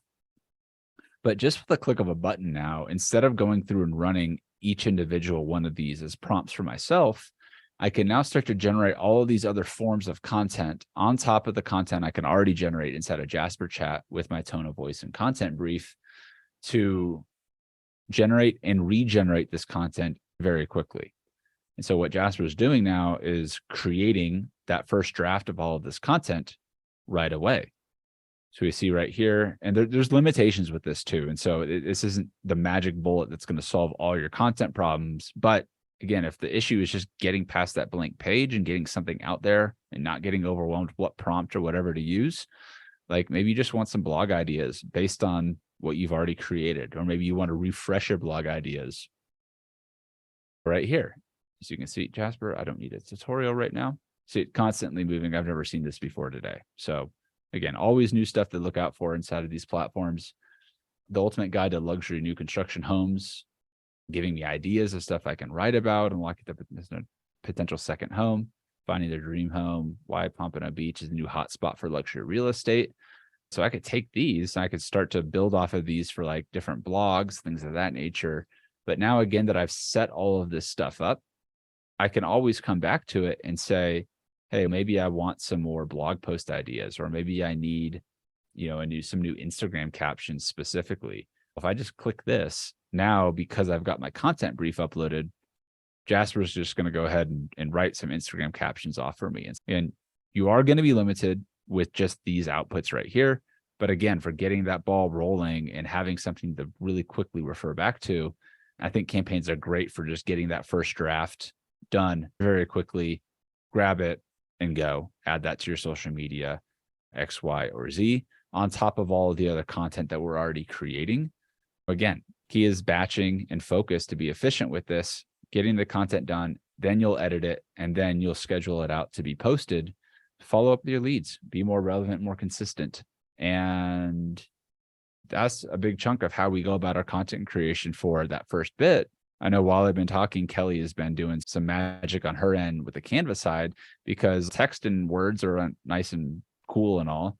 Like some of us really like pictures and images and stuff that's actually going to be on social media is really key, especially for not only being on brand with the way that we want to be, like have our brand and the images and stuff show, but just being more consistent and having different forms of content out there besides just text or just tweets. Maybe Instagram is a great way to stay constantly top of mind, have a break between you just filming yourself on your phone, having some images in there. Kelly, do you got anything for us? I do. And yeah, I think the important piece of this to add to that, Darby, is that if we have all of this great content, really recognizing how much we can lean on AI to get it out there in all different ways, shapes, forms, and et cetera. I think so much we see people generate this content and then they really don't utilize it to the maximum potential. So this is a really great hack that is connecting to the Gen AI on the graphics image side so that you can really, again, leverage AI on all different levels to batch this content and to get it out there. So what I'm going to do is I'm going to share my screen, and I first just want to show you that the first step was I took the inspirational quotes that Darby shared, and I loaded them into an Excel spreadsheet, right? Right here in this Excel spreadsheet, you can see all of the quotes. Whoops, let's take some of these. Darby generated in the brief that he shared, and we're just going to clean them up here, and we're going to make sure that none of them have any quotes on them and so forth. So know that I'm just demonstrating one column of quotes, but you certainly, as you lean in and really start to learn how this works, you could have a number of different columns with different types of social media. So we took the quotes, but you could put real estate tips in here. You could load facts about Pompano Beach, Florida in here, right? So you could build out and certainly have more than one column within your Excel spreadsheet. And I just shared it as social media.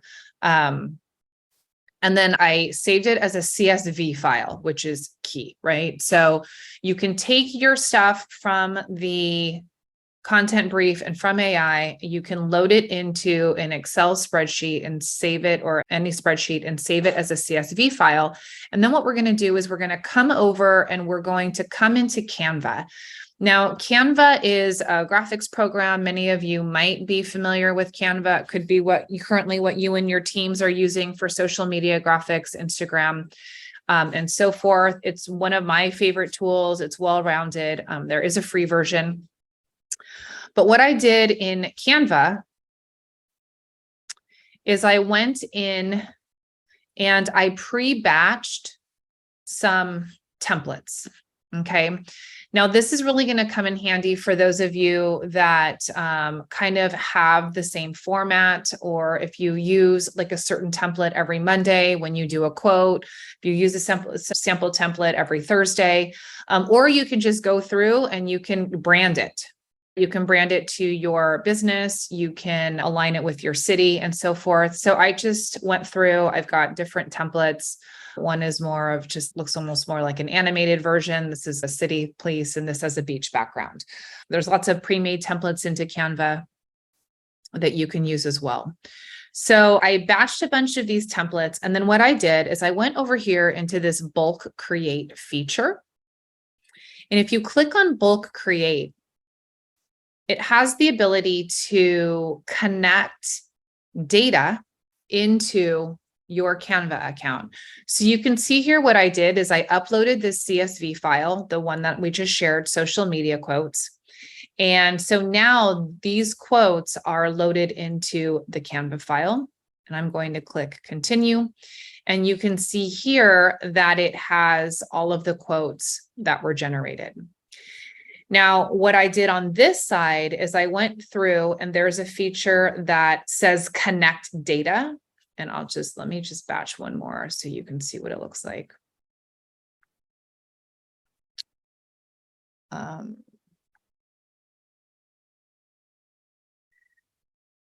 So as you add your text, it has where did it go? It's already, I think.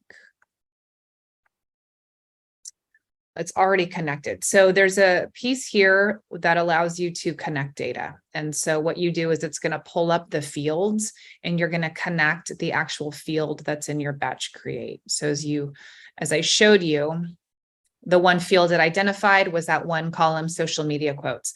Now, if I had 3 different columns, luxury, real estate tips, and facts about Pompano Beach, then that would all populate here. And you guys would see 3 data fields identified instead of just 1. So I came over here, I connected that data field. It's populated and pulled everything from that CSV file. And if I click generate,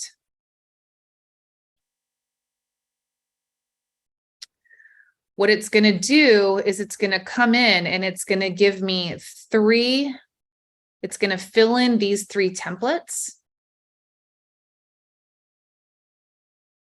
with each of the quote, right? So now what it's doing, and you just need to go in and you need to format. Why did it generate 6? Hold on one second. It went crazy. Here we go. It like mass created it. But just to show you what it did, it pulled all of the quotes into these templates. And now you have 3 different templates with the same quote.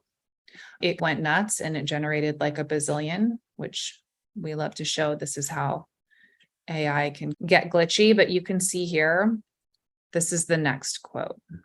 Luxury home isn't just a dwelling, it's a lifestyle statement. I think this is handy. One of my pet peeves with social media is when I go to someone's Facebook page, someone's LinkedIn, someone's Instagram, and it's all the exact same photos.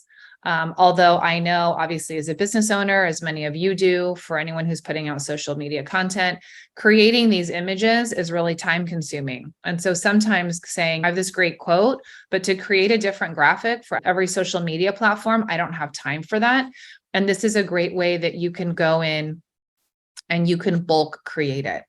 So you can see what it's done is it's just continued to create and fill in these templates.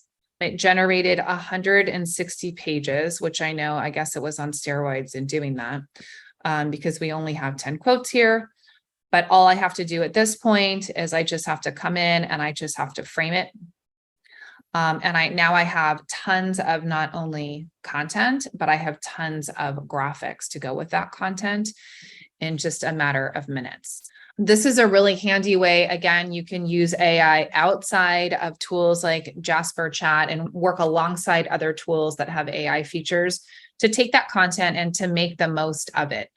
Certainly repositioning it, changing the color if you want to, if it's not in according to your brand, are all things that you can do, but it's a lot quicker to generate this content than it would if you had to pull quotes, plug them into Canva, and then design the graphics around that. So it's a little bit work, I think, in the beginning to set up ahead of time, to pre-batch all of your templates, to make sure that they're in according to your brand. I would put my website on them. I would maybe put a logo on them. You certainly could put your name, how they can contact you, and so forth if you want a stronger call to action. But you can really utilize and pull some of that data that is being created within the Jasper, the Claude, the ChatGPT tools, and really learn how to repurpose them and move them into quickly some kind of batched graphic content. That's something I know that's been really useful to a lot of people in our community, because a lot of people get lost in the weeds, right? They generate this content and I want to put it on social media, but now I've just spent 5 hours in Canva trying to create one perfect graphic. Whereas if you can set up templates for your business beforehand, you can really batch them a lot more quickly by uploading those CSV files from ChatGPT and your creator's brief into tools like Canva. Yeah, no, that's great, Kelly. And I think that's such a simple workflow that once you have it set up, if your problem is just getting content out in general, then, for whatever reason, just let's start putting it out there. But like that right there would have taken how long to just come up with each one of those individually. Part of the reason why like content's hard to push out, especially even without it, with AI, like it's easy to get stuck on the whole process and getting in the weeds. And so everything that we've shown so far in this workshop is just like content that is designed to get put out, at least scheduled and automated, or just made right now and then posted. Right? There's nothing stopping you from going in, making a graphic inside of Canva, generating some quotes in Chat, Jasper, Claude, whatever, and like just getting it out there. I think the key here is, can we be consistent in it? And are we working smarter versus harder, knowing that we have access to these tools now and what's possible with these workflows, and not overcomplicating it either. If the goal is to just stay top of mind on social media, but not do it all manually because you're on the phone with clients closing deals all day, then like the goal isn't to just get you into the point of running and creating content all the time and away from those calls. It's to batch it, get it done, schedule it out so that you can be more consistent with your marketing while you're really busy. That something that Damon and Nate mentioned at our last workshop was that you can always tell when things are going really good with a real estate pro because they get really quiet online because they're out there doing deals and they're busy putting the deals together. And so they're not focusing on the content. But then once the deals are done and you realize, oh, I need to go drum up some more business, then they start posting a lot and a lot. And then it's like that cycle, like back and forth. And that's really an area where automation could help a lot. And just, okay, if I know that I need this type of content every day, and like thinking from what's the plan that you need to make and how just simple can it be to just allow you to be consistent with what you're doing, even if it's just like one post a day or one email a week, right? That's following up with people. Heck, one email a month in your newsletter that you're sending out there. Let's get started in very small steps. And once we get good at writing an email, top 5 restaurants in my city, perfect for leads that are considering following up here. What's next, right? Let's get good at that one thing first. Email's the lowest hanging fruit in a lot of cases, especially if you've already got a database of folks that you can be like following up with. But once you get good at that, then we can start to domino effect into what are the other things and areas that we can optimize and automate with the help of AI. And so I'm going to check some of the questions here because I know we've covered a lot in this time, and I could demonstrate content and creating content all day, every day. But frankly, even in the past few workshops that we've done in Florida with agents down there and going through this process, just getting 12 months of follow-up emails out there and scheduled can do big things for your business. Even if it just turns into one referral, that one referral commission, would that make a difference in spending a couple hours getting all this stuff started? If the answer is yes, then go do it. If it's not worth it and you don't see any value in following up with and using any of the tools or techniques that we've done today, then sorry for wasting your time. But surely there's something here that anybody who's a sales professional, regardless of real estate being what we're talking about today, that you can take this and then use AI to integrate into your marketing, ideally where you're spending the most time or where you're not spending any time that you know is a money-making activity, which, let's be real, following up via email is. Let's start to take steps towards using this, baby steps, even if you will. Get a post out there this week. Let's get an email follow-up, right? Someone gets off the phone with you after this call, you have a meeting. Hey, I'm interested in moving to Austin, Texas. Got a family of 4 and really want to be a little outside the city, but not too far. Great.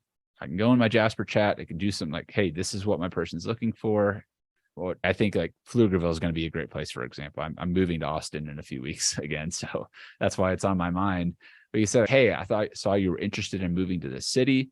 Here's a few like really great barbecue joints that you might want to check out next time you're in town. Boom, boom. Send that off 5 minutes afterwards.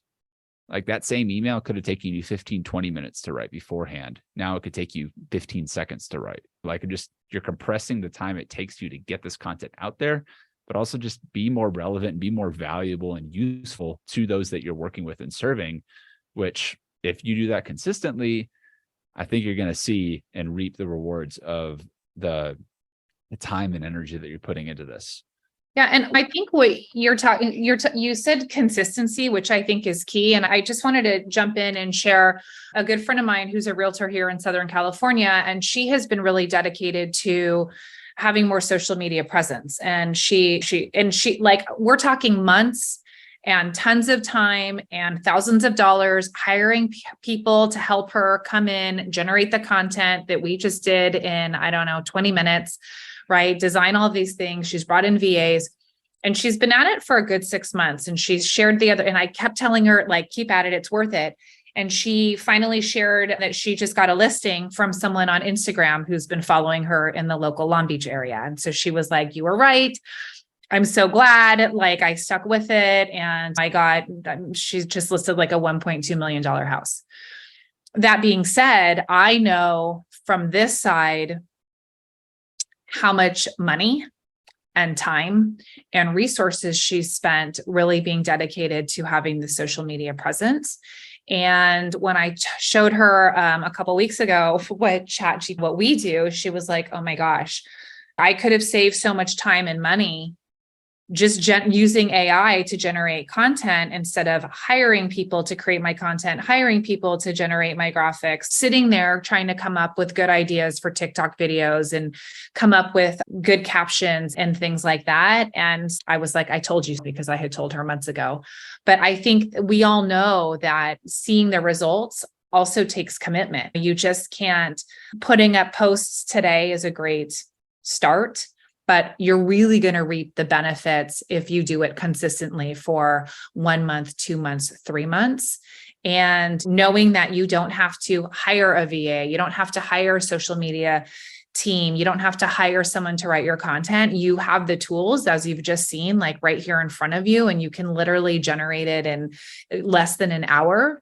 I think is huge. I think it's such a game changer. And personally, I think it's just a no-brainer in terms of, like, why wouldn't I want to learn how to do this and master this and save all that time and resources and investment, being able to invest in other things in your business.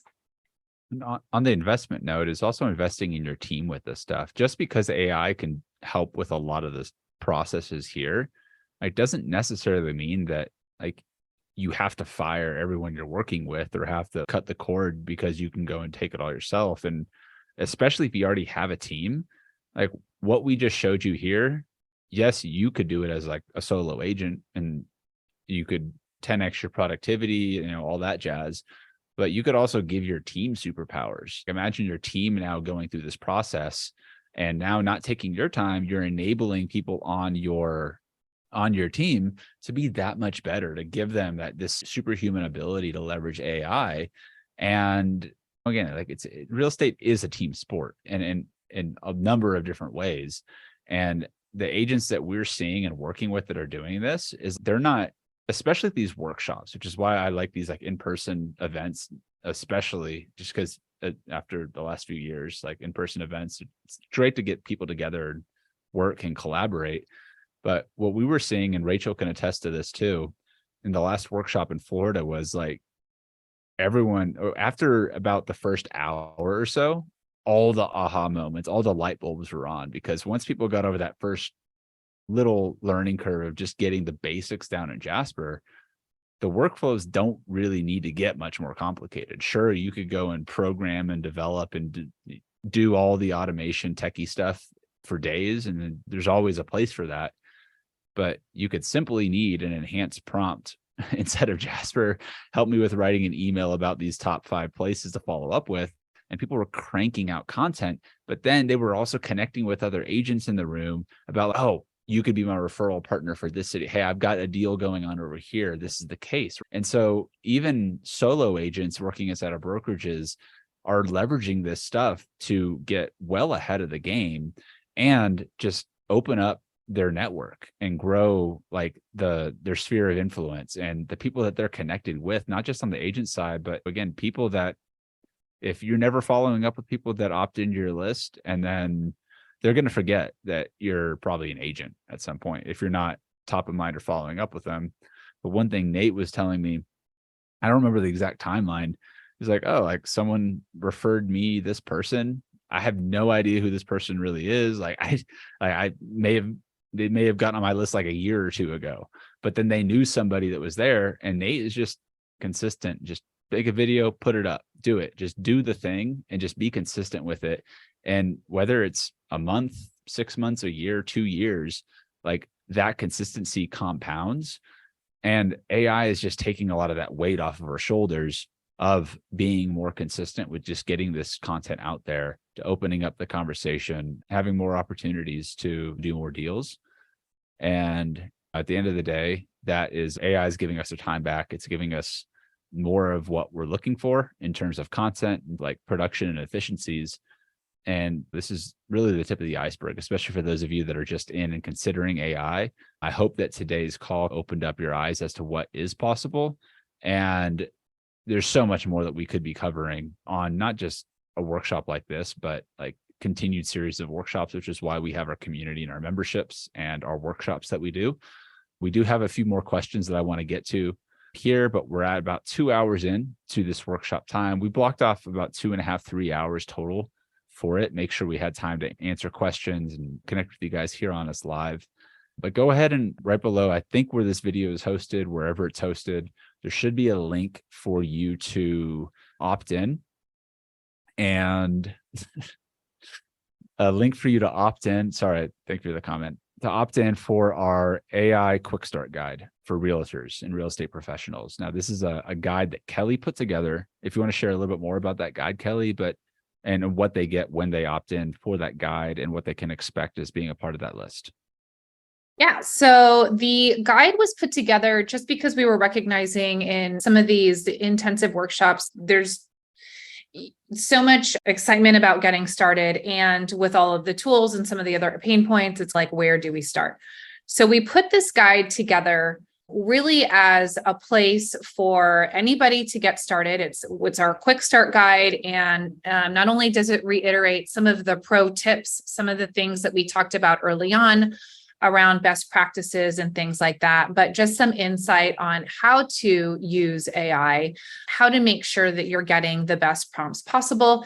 And inside the guide, you're also going to get a lot of prompts that you can use today, from listing descriptions to attracting a particular niche, creating a blog post, creating FAQs for a listing that you might have, marketing trends, unique features, right? There's prompts in there for general email marketing, social media marketing, as well as other ideas for social media. So if you're like, yes, I'm in, I definitely want to get started right now and start using AI, this guide is going to be exactly what you need to just get started and get out there and start creating content. And by opting in to this guide, you'll also be put on our AI author list, where you will get all of the latest updates on tools that we're using, access to exclusive workshops, things that we're doing directly related to the real estate industry. And so if you love what we did today and you are like, I want to make sure that I keep moving forward and I get as much information as possible and I learn about other opportunities, this will get you on that list to do that as well. Yep. I just dropped a link for those of you that are here with us live. And again, this should be wherever you guys are watching or recording. But yeah, just add your name and email. We'll send you that guide and then get notified whenever we're doing these workshops as well, because we work with some of our real estate partners that, again, they do this as well for a living. And we're working with them on some projects down in South Florida right now. So we got more workshops that are going to be coming up in the near future. I did see another question I want to make sure I get to. I wanted to hold off, so I appreciate your patience. This question about what each platform is best at and when to use Jasper, ChatGPT, and Claude. And that's a hard question to answer because these platforms change so much so fast. And some people get everything that they want and more out of a free or a $20 ChatGPT for a subscription. And it works fine for them for what they need. And up until a few weeks ago, I had stopped using ChatGPT as much because I was getting a lot more out of Claude. Both of those platforms, Claude is from Anthropic, ChatGPT is from OpenAI. They have the interface, it's very chat focused, very comfortable to chat back and forth with, and you can add a lot of context into both of them. What I say right now is probably going to be outdated by the time that my sentence finishes itself. But I say that kind of in jest, but just a week ago, Claude announced, or Anthropic opened up Claude to the US and Canada. I think Canada and the US, and will begin to expand it. It was either Canada or the UK and the US, but it's going to continue to roll out to more people there. And so more and more people around the world will be able to access Claude for free. Claude can take a ton of information. Like, I mean, you're talking like upload a full like book almost, and you can have it reference it and pull a bunch of information out. And until recently, like Jasper was a little bit limited with what you could. Just a few months ago when their brand voice and knowledge base came out, there was a lot of limitations I think we saw right away, which things move so fast in this space. I've really learned to just realize, look, like the tools that are building out here, like just give it a week. Like practice, like what's the word up? Like intentional procrastination in this case. If you jumped on every single shiny object and every single update and freaked out about all the new features every single day, like you're going to be exhausted at the end of the week, at the end of the day, if it's always a catching up to what's new. But with that being said, obviously keep your ear on the pulse and see what's coming up here. Like ChatGPT just 1 or 2 weeks ago came out with Code Interpreter, which I've been just really enjoying experimenting with and using for researching and like analyzing application forms, surveys from like customer lists or lead lists, and using Code Interpreter with ChatGPT to help with analyzing and giving some really key insights to that. I've always looked at GPT and OpenAI as more of a developer kind of focused tool. Like I feel like if you get prompts and you really understand like the way that OpenAI and AI in general operates and are good at coming up with your own prompts and working with the AIs, and you can get a lot out of ChatGPT just by itself. Same with Claude. Where Jasper really shines is the ability to have a platform that is an established knowledge base, especially for managing multiple brands, multiple projects, multiple campaigns with a team that you need to collaborate and stay on brand anywhere that you're creating content. Yes, you've got all the pre-built prompts and templates and workflows and things of that nature. Yes, we've built recipes in Jasper. Those recipes will work inside of Claude and ChatGPT as well. But a lot of it's a mix and match of knowing, hey, I need to make this type of content. My workflow is going to be enhance prompt, dynamic template, modify, refine, and then go and post it, right? In one case. In another case, it might be, I just need to come up with a bunch of Twitter thread ideas. I've already got a prompt for that, and I've already got the context. Maybe it's just going to be faster if you open up Claude and drop it in there. And so there's not really a one is better than the other in every case. But I will say that for like replicating frameworks, as we saw today, right now, ChatGPT and Claude tend to be pretty good for rewriting a framework of a sales page or a sales letter or a press release more to a T, and then rewriting and rewording it. Obviously, there's other factors that go in to the content you're creating there, but I found that Jasper tends to run into some issues there. But you're also not going to find features like a campaign feature in Claude or ChatGPT. And right now, I think the general state of the plugin marketplace with ChatGPT is like very like Wild West, as is the entire AI industry. But I've tried a handful of plugins, and some of them have worked great, and some of them just crashed my computer. And it's easy to get bogged down in the next new plugin as well. And so like the intentionally like procrastinating, like maybe jumping on a new tool or realizing that, hey, this tool is really great, maybe for a feature, but do I really need it right now? Are some of the questions that I just asked myself. And do I need to add another AI tool into my workflow right now? Or is that just something I want to like maybe dedicate 30 minutes or an hour a week at just exploring versus, okay, focus on what needs to be done here to move the needle in the business, to create the content, the systems and the processes, and then spend some time also looking at the new tools, which, by the way, if it's not you, it should be somebody at your business or inside of your company that is your AI champion, that is out there exploring some of these tools. Doesn't have to necessarily be just you doing all of this, but you definitely want to have some sort of finger on the pulse. And that's, again, like one of the benefits of joining our community is we've got almost 600 now members who are actively participating and contributing and collaborating with what's new and what's working and supporting each other in the world of AI. And if you guys are interested in seeing more content and training around real estate, we have some more trainings on that. I would say go and opt in for the real estate prompt first and foremost, Gabriel. I'll drop that link again. And we have done, like I said, a few workshops that if you guys have any questions about actually purchasing the recordings to any of these other workshops that we've done, or if you're looking to join us on the next one, just go ahead and opt in to the aiauthor.com/real-estate, enter your email, and then reply to the email that we send you. Just do that and let us know what you're looking for, because I don't want to steer you in the wrong direction for what you might be looking for. We've got a lot of content all over the place, from our YouTube channel to a lot of the stuff that we have in our community to stuff that we have created exclusively with our real estate marketing partners as well. Just go ahead and join that list, get the quick start guide, and reply back to that email.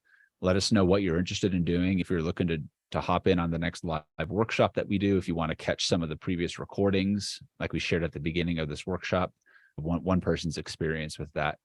But otherwise, yeah, doing a lot of work in real estate, and you're going to continue to do some work in real estate over the course of this next year.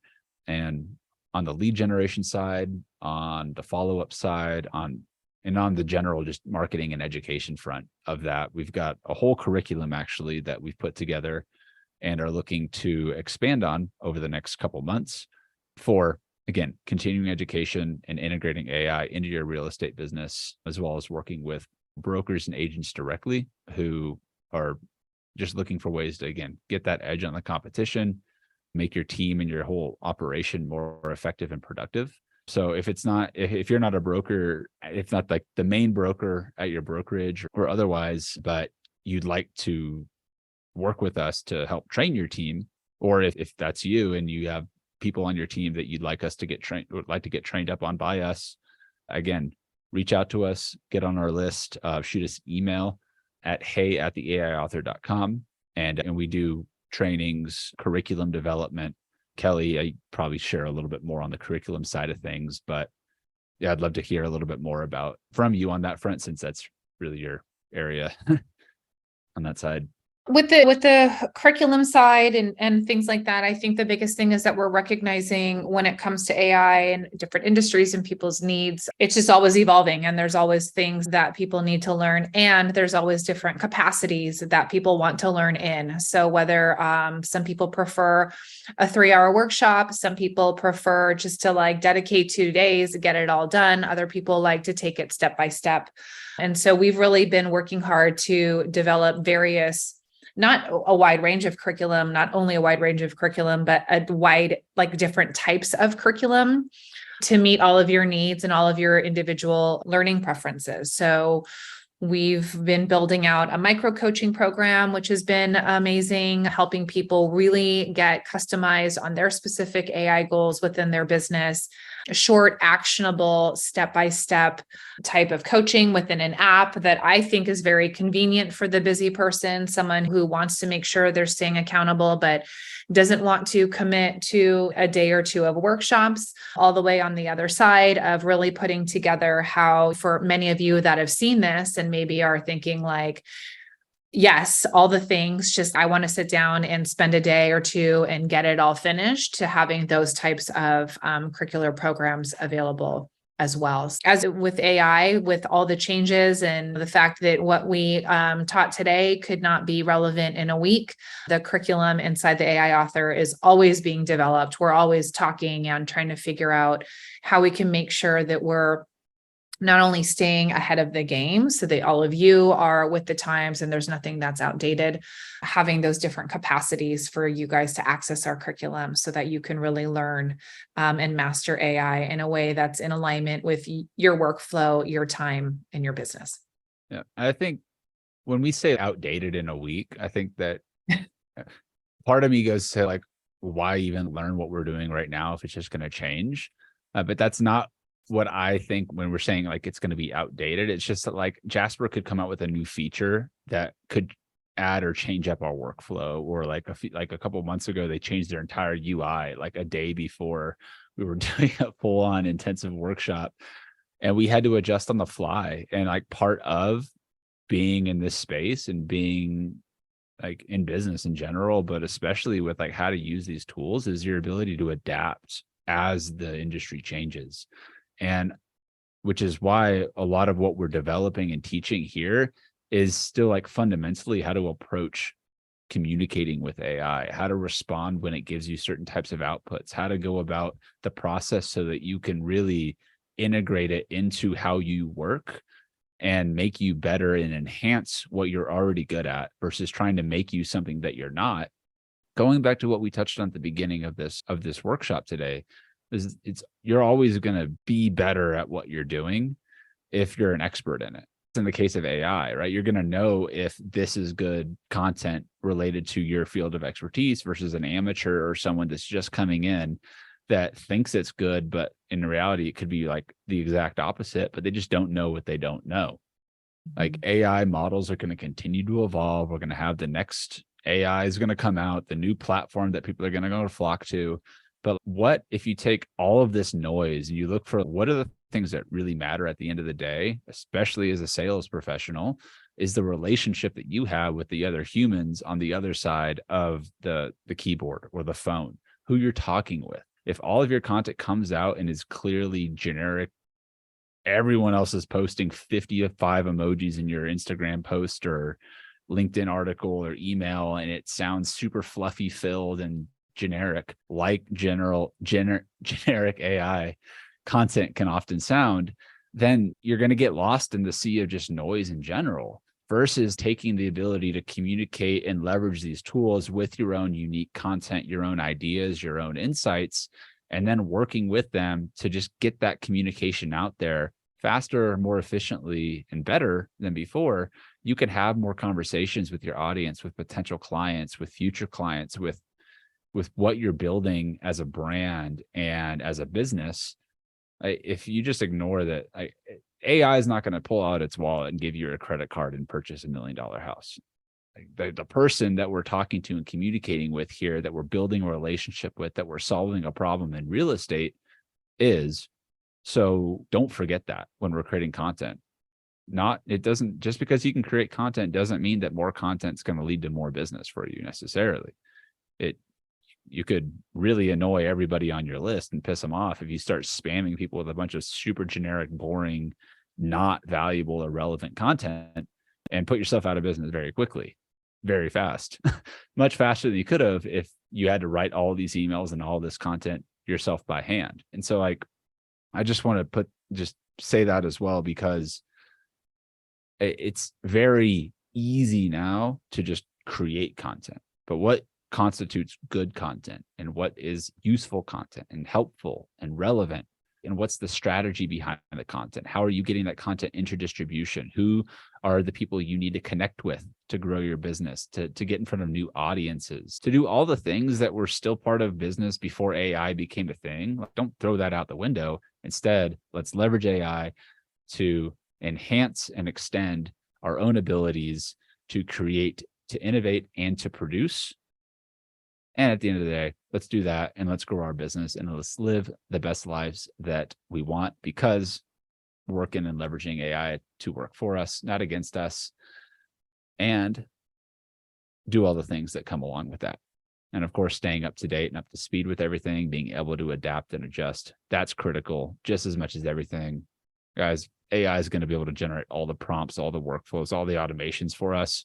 If your entire existence is hinged on being a prompt engineer right now, there's probably other things that you're going to want to get good at, because AI is going to become the best prompt engineer in the world. Like all the things that we don't want to box ourselves in here. We want to be able to adapt and like mold ourselves to what needs to happen as we adjust with this industry.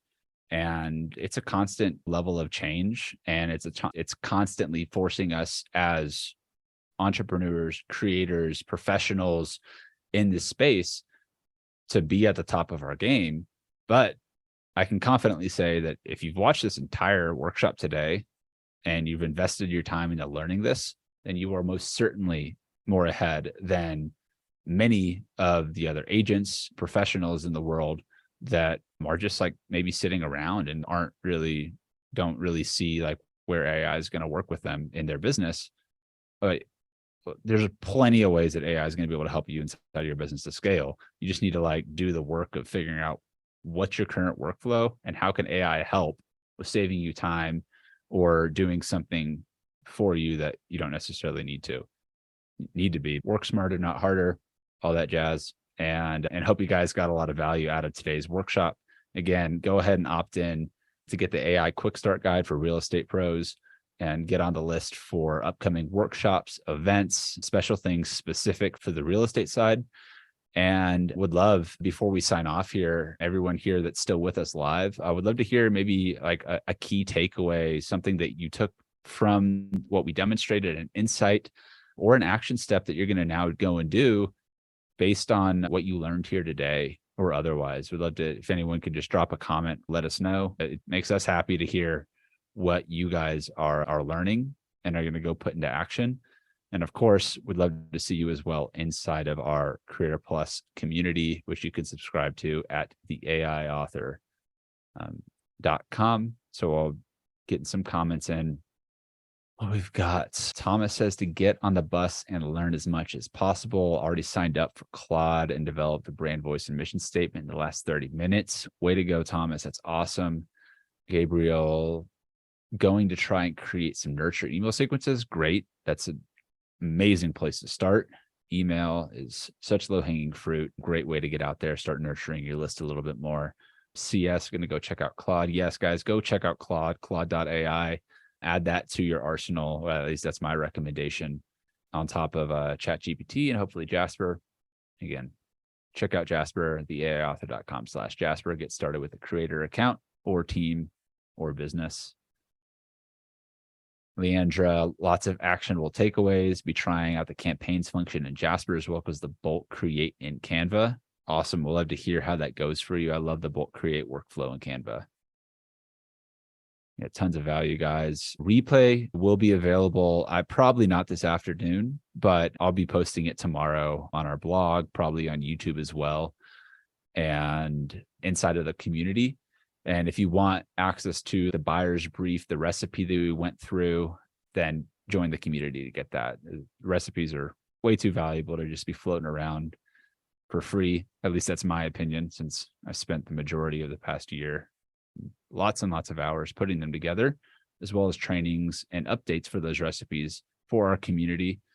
Go ahead and join. You get access to not this one, but also all of the plethora of recipes inside of the communities. For those of you that are interested in joining and want to tap into some of these recipes that we're creating, I'm going to go ahead and open up my screen real quick there. And I see your question, Gabriel. The recipes work in Claude and ChatGPT or just Jasper? Great question. These recipes work in pretty much all the platforms, OpenAI, Anthropic, and Jasper as well. We were creating these recipes originally in Jasper because ChatGPT and Claude and all of that wasn't even a thing when we were starting this. But now what we realized is the way the AI operates is these recipes do work very effectively with inside of like ChatGPT, inside of Claude, as well as they do Jasper. We didn't demonstrate Jasper documents today, but that's where I would recommend running a lot of these recipes. And stay tuned, because probably very soon, shortly after this call is done, in the next couple of weeks, I think Jasper is going to be like sunsetting recipes in the traditional term of them, but opening them up to be like uploaded inside of the knowledge base so that you can just use them and access them more effectively. And in order to join the community, all you guys need to do is head on over to theaiauthor.com. Once you're here, there's some content on the main page. You can watch our little video that talks about what we're doing at the community. And then you could check out the pricing and options there for monthly, for annual plans, and see what you get to access on that front. But once you're inside the community, main thing that you're going to unlock is our Creator Plus space. On top of that, also our AI Author bookstore and library, which includes tons and tons of trainings. We have a lot that we're continuing to organize and optimize here, but you can see just from the bookstore and library, we've got our whole AI Author Bootcamp series. We've got a whole series on unleashing generative AI for business growth. We've also got series on NFT token gating and using AI to work in collaboration with one of our other platform partners, NFT Business Builder. And so this library will continue to grow, but you also have access to our Creator Plus community. And this is really where I share like most, if not all, of the stuff that we're discovering and developing in terms of recipes and trainings, as well as community connections and in posts, people to comment and get involved with like different tests and sneak peeks. Like this one, for example, we're in the process right now of building out all of our courses and contents as well inside of a platform called Searchy to help make all of the trainings that we create for our members searchable. And so you can find exactly when Kelly talked about using Canva for workflows, you can search it, and then you'll be able to access what was searched. We also have community events, such as the mastermind calls that we're going to be having on a monthly basis for the rest of the year. And our training vault, for example, here, which is even more advanced than just what we've got in our bookstore. Got a whole AI content creation challenge, Brambilla method, which is all about using AI for creating affiliate marketing products. We have different workflow workshops, expert interviews, and different summits that we've done. Recipe Rockstar Bootcamp for those of you that want to make your own recipes. This would be the place to go. And upcoming here in September, actually, we're going to be kicking off the last 7-day book challenge of 2023. Going to be doing a big event for that. Got a lot of really exciting stuff coming up for you there. So that will be coming up as well. And that will be an exclusive event inside of our community. And then we do also have things like the AI Changemakers Challenge, which is the course adapted from our partnership this past spring semester, 2023, with UC Berkeley and their Changemakers program. And mostly what down here is related to our Gen AI University, which, as Kelly mentioned, in terms of micro coaching, is a program that we've been developing over the course of this year. And we're still in the pilot launch phase of that, working with students through our partner platform, Impro. And I believe Kelly's got some capacity to start working with more students now. We've been rolling out our first pilot group. So if you guys want to work directly with Kelly or any of our other AI innovator certified coaches, then that will be open first and foremost to members who are already a part of our community to work directly with Kelly, but reach out to us if you're interested in that. And then also we've got our AI Profits Accelerator, which is a next level up from the Creator Plus community. That is technically a separate group, but after this week, if you want to level up to meet with myself and one of my partners, Jordan Hall, Kelly's in this group as well, and a bunch of other really high performing business owners, entrepreneurs, doers in the world of AI. We meet every Thursday and we talk just about what are we doing right now that's working in our business. I think I saw a few folks on here today who are part of that group, but that again, we've only opened that up twice for enrollment this year. And the first invites for that go out to members of our community already. Moral of the story is join the community if you like what you see here and be a part of what we're building, because it's only going to get better and more useful for our members and those of us as we grow in the age of AI. And so otherwise, guys, that's all I've got today. If there's no other questions, Kelly, any final comments before we sign off? No, other than I hope to see all of you inside of the community. There's just tons of different things in there for all of you, tons of value. And I know just from the education piece, part of staying in action and implementing is having the container and the community of support to do that. For all of you who recognize the impact that this can have on your business, come on in and join us and tap into all of the things that we have available to help you master AI and work more efficiently. All right, guys. Well, thank you, Kelly. Thank you, everyone, for being here live and on the recording. Go ahead and opt into that AI real estate guide, get on the list for workshops, events, and the quick start guide for real estate. And otherwise, we hope to see you guys inside the community. Until next time, keep calm and AI on. We'll see you on the inside.